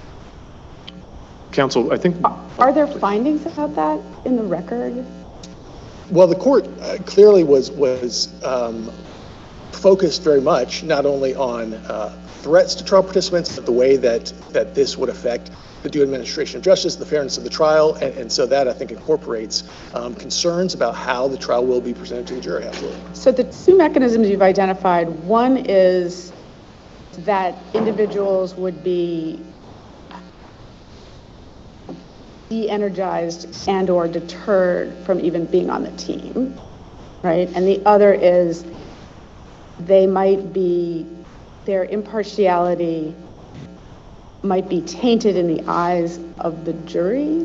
That's right. It's basically a kind of specific example of trying the case in the media. By the day that the jurors walk into court, they have heard derogatory comments, inflammatory comments about the people that will be presenting the case. And that certainly threaten the fairness and integrity of the proceedings. Isn't that exactly what voir dire is going to sort out? Voir dire is moderately well situated to address those sorts of concerns, yes, but as Gentile pointed out, the availability of voir dire to sort out these types of prejudicial problems is not kind of dispositive. The court should, in fact, take preventative measures, prophylactic measures to prevent that sort of prejudice in the first place. Sorry, Judge. Oh, I was just going to say, I heard you to be suggesting that it's not just that folks might be deterred from participating in the case, but that the fact that they and their family are receiving threats might distract, might interfere with their ability to carry out their roles as part of the system of justice. Is that also part of what you're saying? Absolutely. And if I can make just one factual point, because I know my friend on the other side has emphasized a couple of times the supposed lack of any submission of threats being directed towards the special counsel's office, but I'd point the court to page 85 of the joint appendix, where it specifically says the special counsel has been subject to multiple threats, and the specific special counsel's office prosecutor that the defendant has targeted through recent inflammatory public posts has been subject to intimidating communication. So it's not accurate to say that there have been simply no threats or that none were in the record presented to the district court. Well, but I'm sorry. I just was going to ask you to elaborate. I think one of your three principal reasons was the evidentiary record. Yes. And I appreciate the point you just made, but in discussing what is unique about this evidentiary record, can you please respond to the argument that at least most of what's being relied on here is from 2020, and the fact that in opposing counsel's view, there's been a lot of intense media attention and relatively fewer threats. So I just would like to hear what the strongest points you think are in response to that argument. Yes, Your Honor. So I think it's important to look at two aspects of the record that was before the district court. The first is the fact that, to my knowledge, there has never been a criminal case, and the defendant certainly has not identified one, in which the defendant has routinely, I believe his word was incessantly, taken to public posting to a national audience to routinely vilify the prosecutors as thugs, as deranged, as lunatics, to malign the court as fraud and hack, and to attack witnesses based on their credibility and the substance of their anticipated testimony, calling them liars, cowards, weak, saying one deserves the punishment of death. That alone, I think, would be sufficient for the district court to act, but you combine that with a record going back a number of years, but continuing to this day, in which numerous people have been targeted as a result of the defendant's posts. And I think there are 16 different people that are documented in the record. 8 of them are from the 2020-2021 period, which I believe, Judge Garcia, as you noted, is hardly some tangential time period to this case. This is exactly the core of what this case is all about, this period after the election. Some of those, of course, go through today. We talk about, of course, the threat to Judge Chutkan, and then we have threats to the district attorney in New York, threats to the district attorney and the sheriff of Fulton County, threats to the former president, threats to the judge chambers presiding over the ongoing civil trial. These are all from the last few weeks. So the notion that there was some dynamic that existed in 2020 that has since abated or gone stale, I think is wrong. Well, how do we, oh, is it done? Do you answer first? Yes. How do we know what he gets held accountable for? I mean, this is the internet era. He's a high-profile public figure who posts. It's lots and lots and lots of followers. But it's also covered on news channels that have listeners, and newspapers that have readers, and all manner of media can communicate his words to people of the public. How does a district court reasonably decide which postings he is responsible for prompting adverse conduct, resulting adverse conduct, and which are he's protesting, he's expressing his views as the First Amendment allows, and in a social media world cannot be held responsible for what everyone anywhere in the United States does when they hear about it.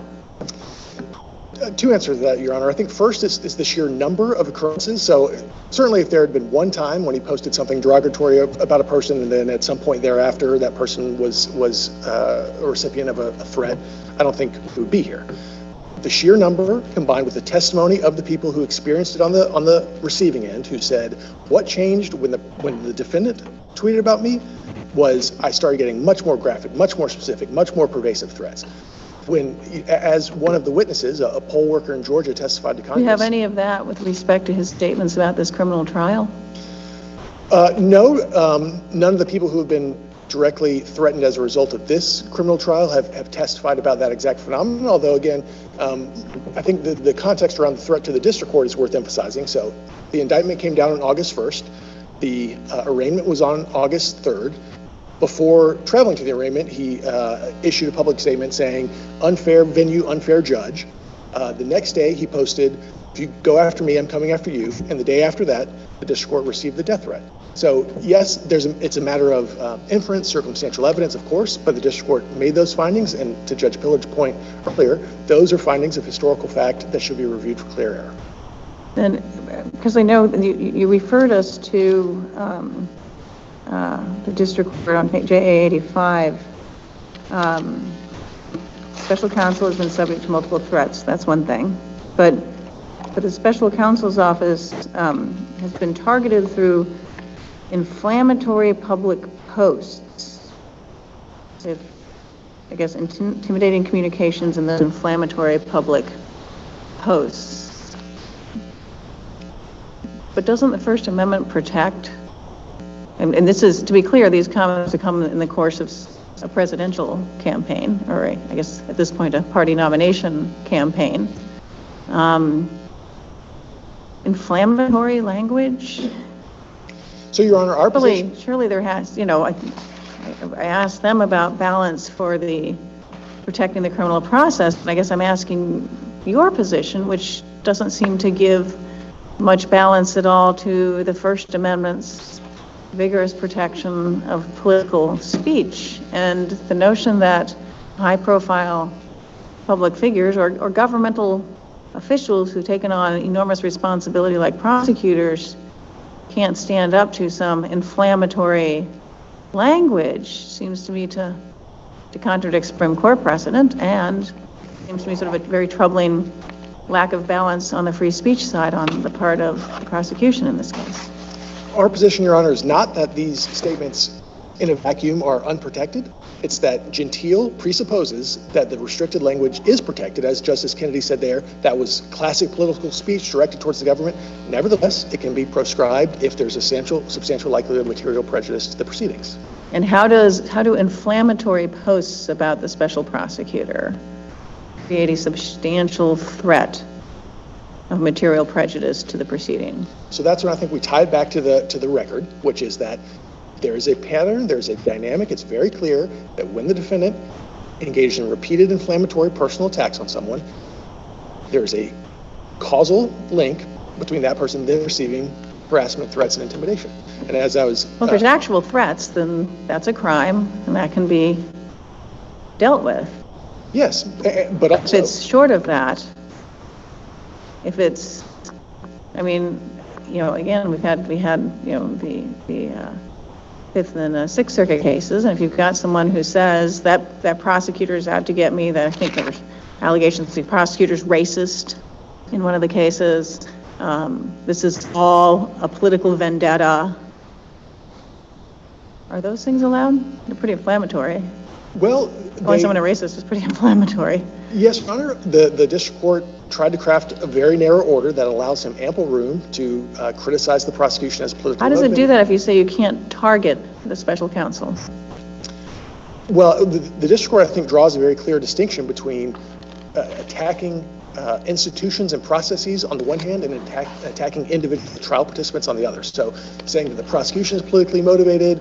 The prosecution is a governmental institution, right? It's not a personal job. It is the government, right? When the prosecution speaks, even when it's an independent counsel, they speak for the United States government. So I'm not sure that line works so well.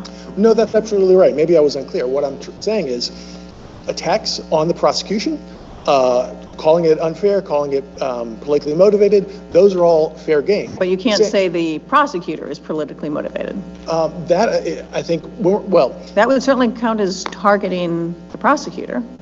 I think the special counsel himself is a somewhat unique case because he is both an individual trial participant and very much represents the institutional interests of the Department of Justice.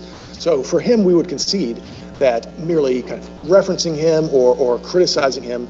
The prosecutor's working with him and under his supervision, you can't say they're politically motivated? If you're talking about individual line prosecutors, particularly if you're mentioning them by name, then no, the mechanism for that, as Judge Pillard alluded to, is file a motion. Certainly if you think that there's some political bias. He has to file a motion every single time he wants to say all the prosecutors in the office are politically biased against me? To be clear, it might not be true, factually, might be, who knows, but I'm not suggesting that it is, it's just a question. But if in his mind, if in his view, all the prosecutors in the office are politically biased against me, he has to file a motion before he can say that? That's not taking much account of the First Amendment interests at stake. Well, I think if it's at such a high level of generality, everyone... How can you tell that from this order? That's definitely targeting folks in the special counsel's office. So it's definitely prohibited. So I think that's why you're saying he has to go file a motion to make sure he's allowed to say that. Well, the motion I'm alluding to, Your Honor, is not a motion to ask for permission to speak about it. What I'm talking about is avoiding a two-track process here, where there are claims that get presented in court and then a whole separate effort to kind of malign the people involved, suggest that there's some improper purpose or motivation or bias that's never even raised with the court. The defendant is free, of course, if he thinks that there's a colorable claim of prosecutorial misconduct or prejudice, likewise judicial, to file a motion seeking disqualification, dismissal, and then he can talk about the fact that those filings exist. But what he can't do is say, I'm going to have this churning narrative that there is political bias, but I've never presented it to the court. But, so imagine, I understand he hasn't participated in debates thus far, but if he were to choose to participate in a debate, and the other folks who are competing for the Republican nomination, let's just say they spend a lot of time talking about, you're an indicted felon, you're being prosecuted by the United States government, they'll prognosticate you're gonna, you could be found to be a criminal before the election, and they have all this evidence against you, however millions of pages that they talk about in the record here. And so they're going on and on and on during the debate about this criminal prosecution. And you're telling me he can't say public record prosecutors paid by the taxpayers, your names are public record, A, B, and C prosecutors. It's all a political vendetta. They all are doing the bidding of Joe Biden. Again, I'm not saying anything's true here. I'm just saying that's not the test for free speech in this country, thankfully. He can't stand on the stage and say that? So, Your Honor, he can certainly say this politically motivated prosecution brought by my political opponent, the Department of Justice, is corrupt. I will be vindicated at trial, all of that stuff. But when he starts naming individuals... He has to speak mismanners while everyone else is throwing targets at him. Well, and it can't be that he can't mention Mr. Smith, who, I mean, for most people in the United States, given the number of legal battles in which this defendant is embroiled, the easiest way people have of referring to this case as opposed to the others is, oh, Jack Smith. Surely he has a thick enough skin. He's on this team. The two interests that you mentioned, which are one, the person would be dissuaded. I have little doubt that he will not be dissuaded. And then the other, that his impartiality or integrity would be impugned in the face of the jury. First of all, I'm not sure I see the district court having made any such determination or even followed that reasoning. Am I missing something supportive of that link? Well, I think it's very clear that the district court is, because the whole rationale is premised on ensuring the integrity of the proceedings and the fairness of the trial. Of course, the court wants to make sure that the jury is not presented with extraneous information that would not be admissible in court that could prejudice their determinations. And I think part and parcel of that is how they view the trial participants. But to go back to... How can, I mean, I guess Judge Millett has already asked these questions. Given all of the issues that are both before the court in this case and before the public in the election, it's hard to see how this portion of the restrictive order is going to succeed in preventing a trial in the court of public opinion. Well, again, I took her order to more be focused on protecting individuals, protecting witnesses from threats, from harassment, from fawning and efforts to positively motivate them and the like, not to shield the veneer. But you take a different view. Well, no, I think I would agree that that is the principal motivation, certainly, shielding people from harassment, threats, and intimidation, both witnesses and other trial participants. And certainly that includes, the line prosecutors handling the case. Again, special counsel himself is a slightly different case because he is both an individual trial participant and a representative of the institution. And so that's why we would say that merely mentioning him would not violate the order, that would not be targeting. Whereas in the debate, Your Honor, if... I do want to hear that answer. Obviously, I ask the question, but before I do, I'm still struggling with how you distinguish.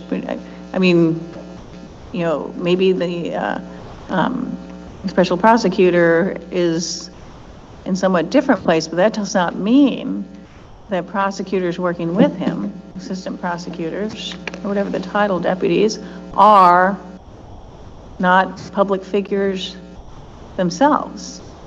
Would you agree? They can be public figures for certain purposes. Okay, so then it shouldn't matter. I can't, on the debate stage, and I guess now you can do that answer on the debate stage, why can't the defendant say A, B, and C, whoever is the prosecutorial team in the particular case, biased, racist, anti-American, whatever deplorable adjectives? I think in context, I think you'd have to view that as basically the meddlesome priest problem. Why is he mentioning individual line prosecutors, but for holding them up to scorn in the public and increasing the likelihood of their Well, I have to say they make a good point that I'm not sure that will no one rid me of this meddlesome priest might not have a more First Amendment debate. You'd have to really make the showing, if it's sort of the Godfather, will someone get rid of the snitch for me? That's one thing, but you'd have to make that kind of showing. But, if a high level, if someone high up says, well, someone just make this problem go away, could he not say, well, someone just make these cases go away? It's a political vendetta. Let the American people decide. Can he not say that? someone make these people, these cases go away, this is a political vendetta, that would be consistent with the order. That would not violate it, yes. So tell me about your debate, what your view of, boy, it would be really hard in the debate when everyone else is going at you full bore, and, you know, your attorneys will have to have scripted little things that you can say. Your Honor, I respectfully disagree that there'd be anything particularly challenging about a rule that says naming individual line prosecutors somehow, you know, is too complicated, too hard to follow. He can say everything he wants to say. You don't think he can name line prosecutors by name? I think that would be presumptively an act of targeting. Context could suggest otherwise, but naming. Well, what context do you need? I've got my debate here. It's a matter of public record. You're receiving the pay of, you're paid by the taxpayers, and he can't say by name that person. Even once you've appeared and spoken in open court in the case against him. Our view is that is presumptively targeting within the meaning of the order, but it's targeting because you're not the special counsel. That's right. It's targeting because what's your definition of target? Targeting, in our view, means singling someone out for the sort of negative attention that poses a significant immediate risk of their being a recipient of threats, harassment, and intimidation. But negative is viewpoint-based, so the district court corrected. The reason she chose targeting instead of the language that you proposed was because she didn't want to make the order viewpoint-based and make it more defensible. But I think you're right that the targeting does raise a little bit of unclarity. And I wonder whether you comment on the proposed alternative that I mentioned to Mr. Sauer, which is that if the order prohibited comment on any reasonably foreseeable witness or the court staff, but let me limit it to the witnesses, reasonably foreseeable witness because of witnesses' potential participation in the trial. Because one of the difficulties is disaggregating the public figures who are in the political arena in other ways, writing books or, you know, and who are anticipated to testify at trial here. Is that, does that do the work that you need? Does it pose different constitutional concerns that I'm not appreciating? I don't think it poses any additional constitutional concerns. I think that would be a perfectly valid gloss on that portion of targeting. I do think it omits another important component, which is this concern about exposing people to threats, harassment, intimidation. So if the defendant were to say, you know, not with any reference to their testimony, but to say this person, you know, is a coward, a liar, and a treason, and deserves the punishment of death, without any reference to what the substance of their testimony would be, I think that would still violate the order. Except couldn't you, you know, given context, if there's no other reason that this person's being targeted, you say the reason they're talking about that is because of the testimony. Whereas, you know, when General Milley has written a book and has spoken publicly about his efforts to shield the world from the consequences of the defendant's conduct, that has got to be fair game. Certainly fair game to comment on it. No, I don't think anybody suggests otherwise. But I think it's. So what's not fair game? So he can comment. Yes. And he can comment very critically. What can he not do? Use the sort of inflammatory language that poses a significant risk that they will be subject to threats, harassment, and intimidation. And so, you know, I don't think the line between saying conduct like this by the chairman of the Joint Chiefs of Staff is intolerable in democratic society, and saying, on the other hand, this warrants the punishment of death is a particularly abstract or difficult line to draw. Yeah. So it's comments that will predictably trigger the loyalist zeal, or what Mr. Sauer refers to as the heckler's veto. And that just took me a long time to figure out what he was referring to in terms of heckler's veto. But it's the triggering third-party conduct, what I would tag as the loyalist zeal. That's right. That's what you're aiming at, is that the defendant can comment on all kinds of things, but when he does so in a way likely to trigger this excessive zeal, that is how you read the district court is targeting that kind of, yes, or barring that kind of speech. Yes, Ron. And going back, Judge Millett, I'm sorry. Well, Didn't interrupt you answering my questions. Go ahead, but then I do want to follow up more on this Mark Milley thing, General Milley. going back to the question about, what can he say during the debate? I mean, I think it's also worth looking at some of the things that he said in TV interviews and even in one of the posts that the district court used as an example in the order denying the motion to stay of what's permissible. So in that post, he's talking about, the political bias in this prosecution, how it's been brought by the incumbent administration. And he says, at trial, we will 100% prove with evidence that, the election, that I won the election and so forth. He can always say what every other criminal defendant in every other case says. Once we get to trial, I'm going to prove all this with evidence.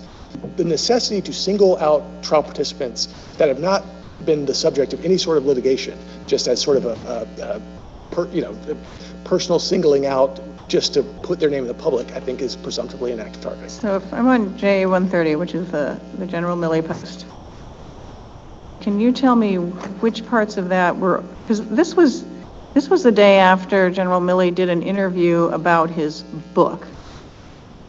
It wasn't right after the indictment.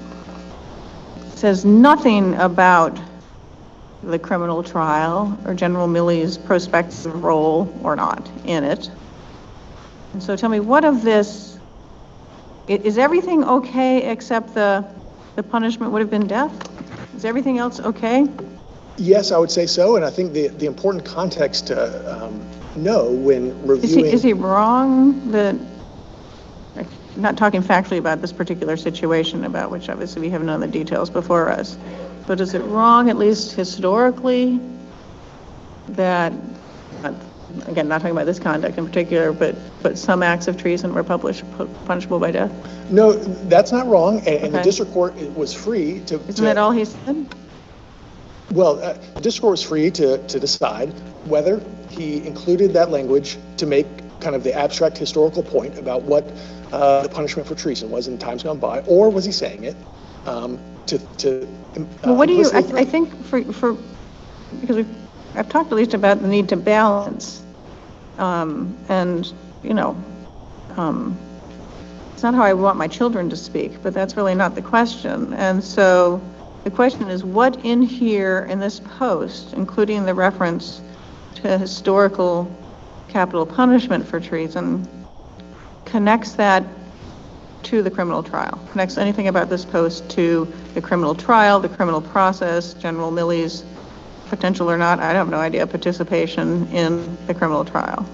So on its face, it doesn't allude to his testimony, but it's important to... The timing, you don't have the timing, it's no, not like do, the day of that one. We do have an important distinction in timing, is that the information about General Milley and his conversations with China, that all came out in 2021.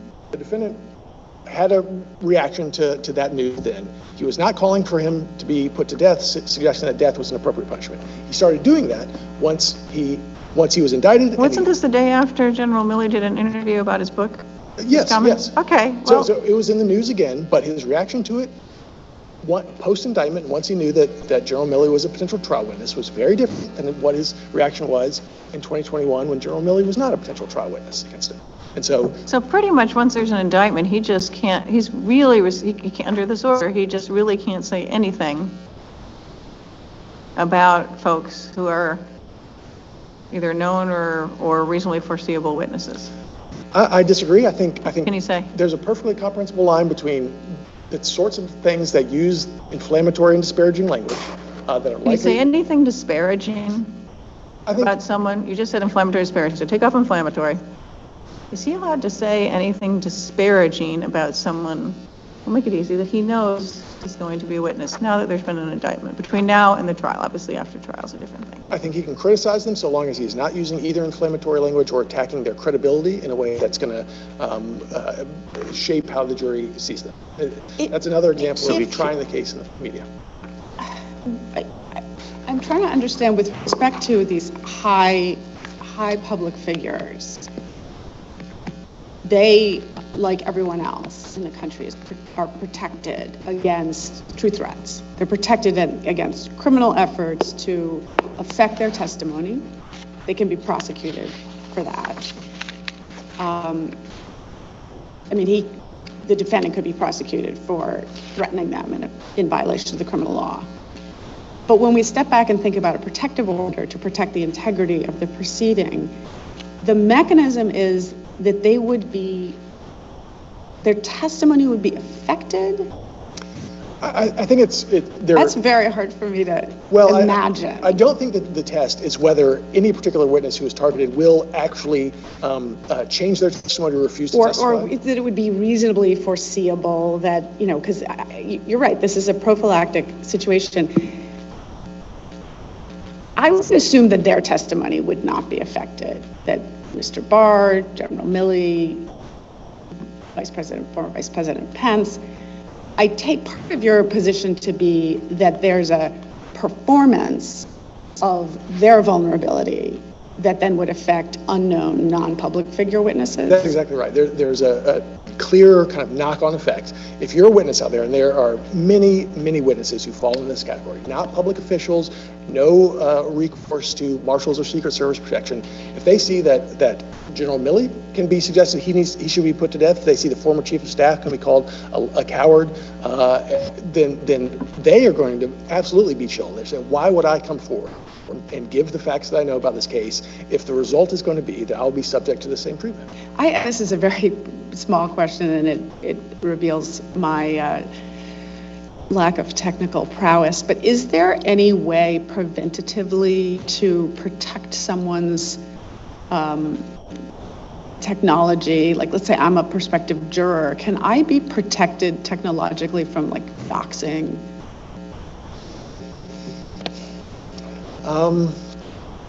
Well, you're asking about whether there are available technology that would sort of remove your personal information from the internet? Or just that would filter, I don't know, that if things start coming through that are so fast and furious from strangers. Because it does seem like there's a real phenomenon that is actually quite disabling and terrifying. Yes, absolutely there is. But I'm wondering whether there are ways in anticipation of that can be mitigated short of, because we do have, as you appreciate, the problem of speech by the defendant, and then it has the knock-on effect with the loyalists' zeal, and that's, then what causes direct efforts at threatening and harassing individuals. And I just wonder if there's any non-protective order. Are there tools? I'm not aware of technological tools that would work nearly as well as mitigating this prejudice at the source. If they exist, I think they are not widely used and not easy to incorporate, particularly for every witness and every potential juror and so forth. I just want to clarify a few things about the scope of the order as you see it. So you mentioned you think that one of the interests in this order is protecting sort of jury perceptions. So one of the examples in the district court transcript is essentially X is a slimy liar. Without any more context, is it the government's view that that's prohibited by this order? Yes, Your Honor. If it's directed towards a foreseeable trial witness, yes. So it's Bill Barr goes on 60 Minutes and gives an interview and criticizes Mr. Trump's fitness for office, in part January 6th, the events related to January 6th.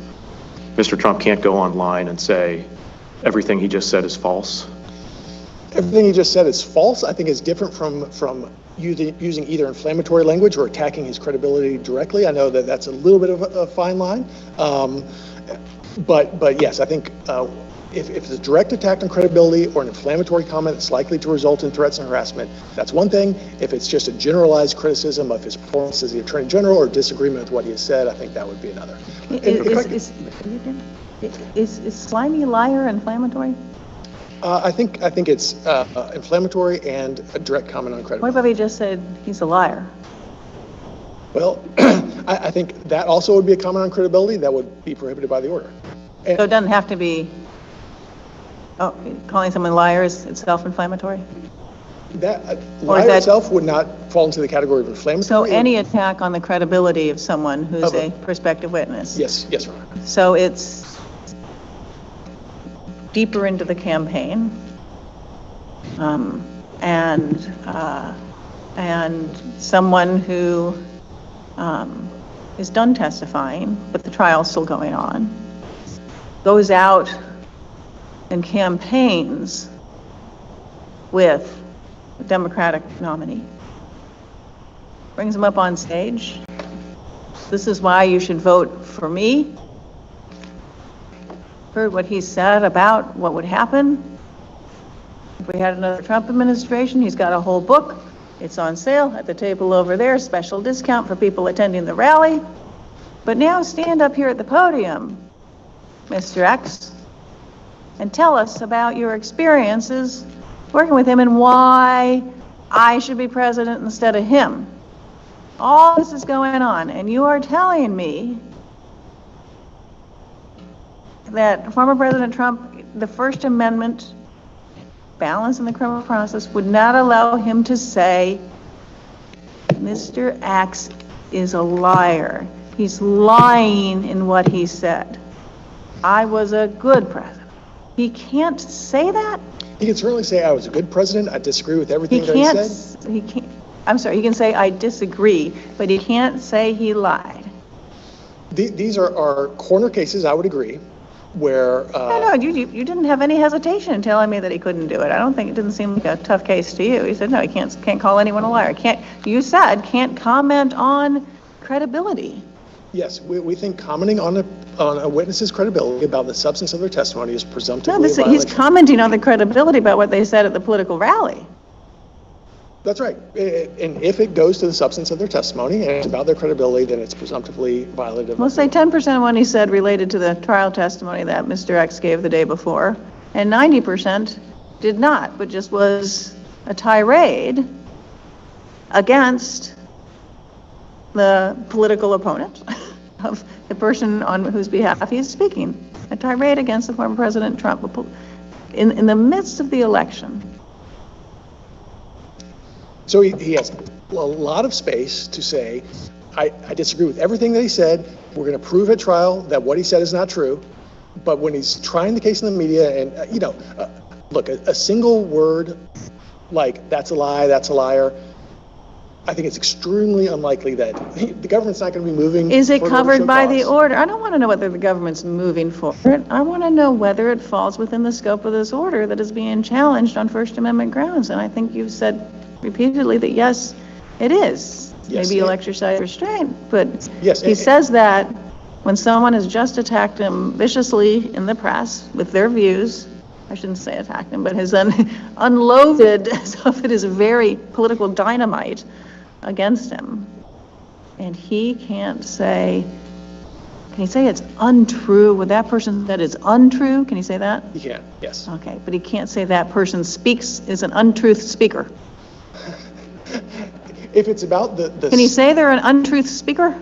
Yes, he But can can't say say that. they're a liar. But the sorts of attacks on credibility, he is a liar. So his attorneys, when he says, here's my speech, here's what I want to say, and they have to X out liar and put in untruth speaker.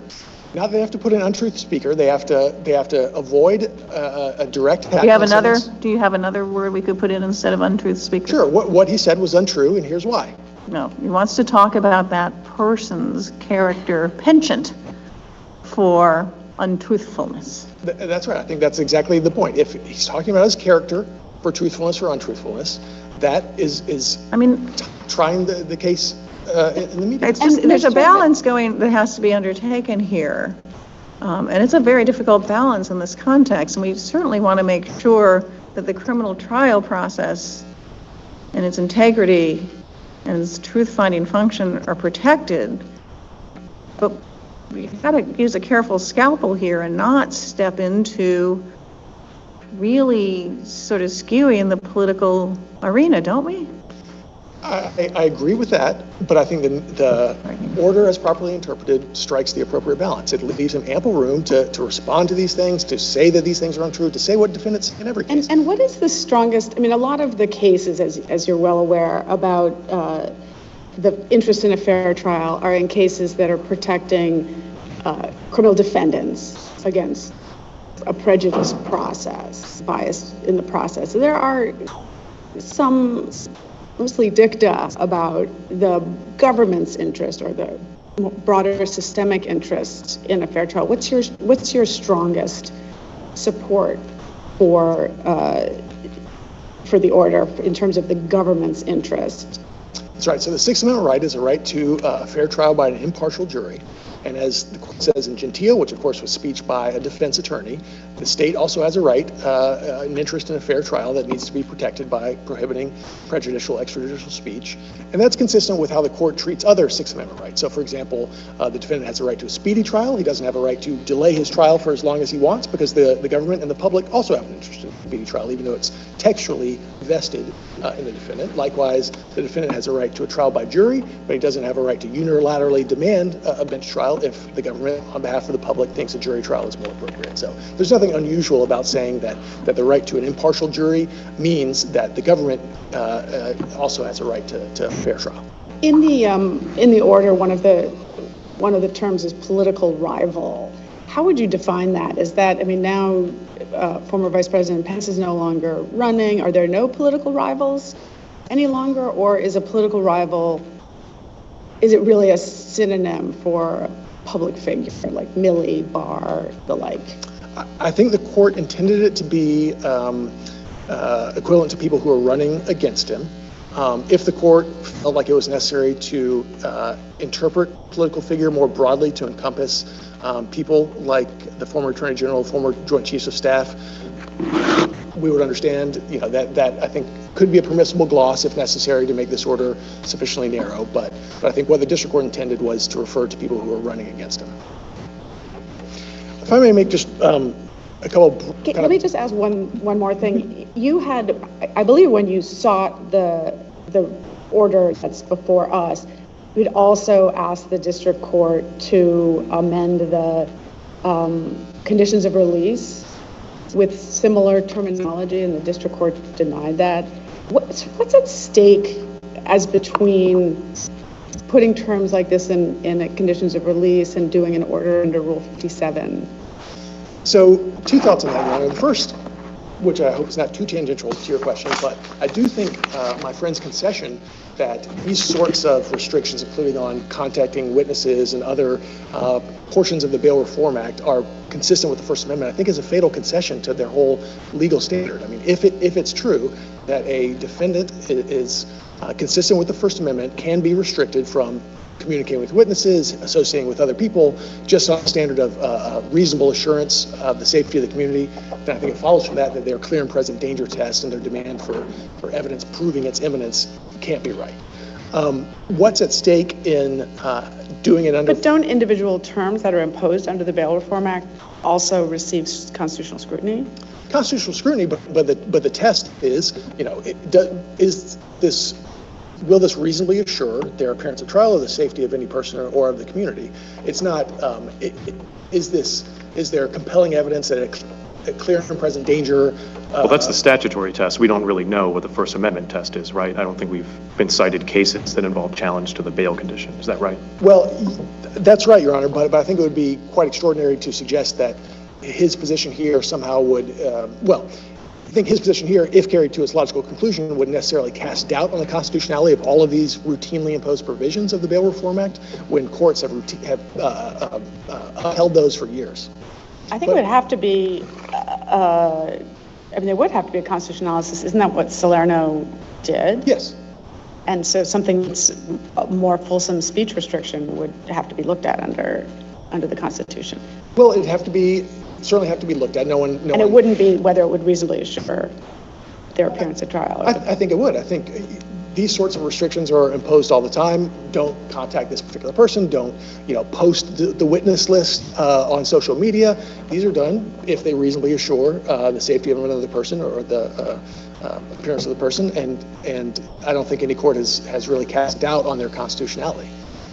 Going back to the question. But yeah, you had been more broadly responding to the question that I asked about sort of what's at stake, whether it's a Rule 57 order or a condition of pretrial release. That's right. So we requested modification of the bail conditions in response to the motion to stay. The district court denied it on procedural grounds without prejudice. It may well be that at some point in the future, either we or the district court find it necessary to also modify conditions of release. The remedies that are available are a little bit different. The procedures are a little bit different. Here, there would have to be, a show cause hearing if there's a violation, proof of willful violation for criminal contempt. So the mechanisms are slightly different, the standards are slightly different, but I don't think the constitutional analysis is any different. So the show cause hearing and proof of state of mind for violation of the Rule 57 order? That's right. And for revocation of bail or release? It'd be clear and convincing evidence of a violation of a condition. So not a ton of daylight between those, but just a slightly different standard. You have, sorry, were you going to, I thought you were going to make a Please. comment. You rely on the Gentile case from the Supreme Court. But your friend on the other side makes a quite relevant point that an awful lot of the language in there and analysis was focused on the fact that it was counsel. Attorneys choose their profession, they take oaths, they are officers of the court. Don't know of anybody who chooses to be a criminal defendant. And we have, as part of our criminal trial process, very robust protections for criminal defendants. And it's true, most criminal defendants, on the advice of counsel, say nothing publicly. But if a criminal defendant wishes to speak, why would the genteel balance that was struck there apply specifically to criminal defendants who really have a special status, a special protected status, and their ability to do, to resist the government's action against them? So I think genteel, as I think Judge Garcia was mentioning, when I was colloquy with my friend, really clarifies that what the relevant distinction is trial participants on the one hand, strangers to the litigation on the other. And that draws on Shepard, which lists trial participants, including the accused, alongside defense counsel, as people whose speech can be restricted if it poses a substantial likelihood of material prejudice to the proceedings. In Gentile, I think it was important to the court to explain why an attorney also was subject to those same restrictions. It might not be obvious to the lay reader why an attorney can be prohibited from making certain extrajudicial statements. I think the justification for why a defendant who is been charged by the grand jury with committing felony is subject to similar or comparable restrictions, I think is almost more self-evident. As Salerno said, criminal defendants are routinely subject to If I may, I think part of the question was specifically about Gentile's emphasis on the history of regulation of attorney speech. Are you saying that there's a similar tradition and history of the regulation of criminal defendant speech to that same degree? I think it's Or is it just the other pieces of the opinion? No, I think why Gentile included a long discussion of the historic regulation of attorneys has to do with the fact that they needed a justification to help explain why attorneys who at first blush might seem like they have more speech rights than other trial participants are in fact equal to other trial participants. Seattle Times, I think, already illustrates that a party to the litigation, even a newspaper, can be restricted from revealing comments or revealing any information they've received in the course of the litigation. And so, yes, I do think there is a long history of defendants being subject to restraints on their liberty as a result of the indictment. But the Seattle Times, that interest is taken care of by a separate order in this case also, right? Yes, the protective order, yes. Yes, so that's not really direct support for this kind of order.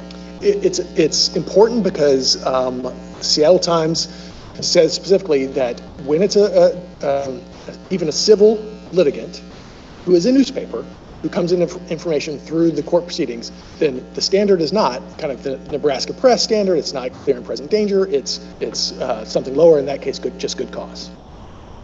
Why shouldn't there be three categories? Those outside the trial, for media, but could be other commenters, participants, and the criminal defendant. Why doesn't our history of allowing criminal defendants to vigorously, and equipping them to vigorously defend against the government warrant. I don't think there's any history of regulation. Why doesn't that require something more exacting than the genteel test? Maybe not clear and present danger, but as I asked your friend on the other side, is there anything between genteel and clear and present danger that would be appropriate in your view? Or is it genteel? We think the genteel standard applies, certainly, and the idea that defendants have kind of a uniquely expanded set of rights as compared to other trial participants, I think is clearly contrary to the long history of making them subject to imprisonment or being held in detention pre-trial, all sorts of restrictions. Yeah, but being detained requires a showing, a hard actual showing of actual risk of flight or threat to public safety. We're now talking about a type of order that doesn't require immediate facts to issue. That's clear from Nebraska. You said common wisdom and judgment can be part of the analysis of what's going on in the world.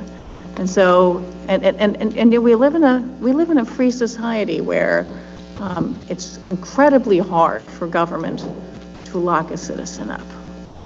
Has to be, because that's the first tool of oppressive governments. And so, to be clear, they need to do it sometimes, and it can be done. But we have set up a lot of, pro-defendant, make it really hard for the government requirements because we don't want to be like other countries. And I'm asking is why that wouldn't include allowing a criminal defendant, for example, to publicly say, that person who just had a press conference denouncing me is a liar. So my reference to pretrial detention was only to illustrate kind of the most extreme. Mm-hmm. But again, if you look at the Bail Reform Act, which I think... the what? The Bail Reform Act, which encompasses a number of provisions that had preceded that under the court's inherent power. Defendants can be made to seek a job, commence an education, have a curfew. These are all standards that couldn't possibly be imposed on a third party to the litigation based on a similar showing. They're imposed because, as a result of the operation of the criminal justice system and the indictment, a defendant's... Well, and we haven't seen First Amendment challenges to those, but here we have a First Amendment challenge that we've got to grapple with. Well, I think I would sort of push back on the notion that all of the provisions of the Bail Reform Act are violative of the First Amendment. I'm not saying they are. I'm just saying that we have a particular restriction here. Yes, and so I guess a particular challenge that we have to resolve. And so saying a statute lets you do lots of things is not so much an answer to my constitutional question. Well, I was trying to answer it in the context of the historical, this is analogous to the analysis in Gentile about the historical practice of regulating attorneys. There's also a similar historical practice about regulating the speech and association rights of defendants that has never been thought to violate the First Amendment. So that's why I think, as Brown explained... You have no backup higher standard that you would propose? Well, I think because clear and present danger, as you mentioned in the colloquy with my friend, it's not kind of a clear doctrinal test. It's meant to get at the imminence and the significance of the threat.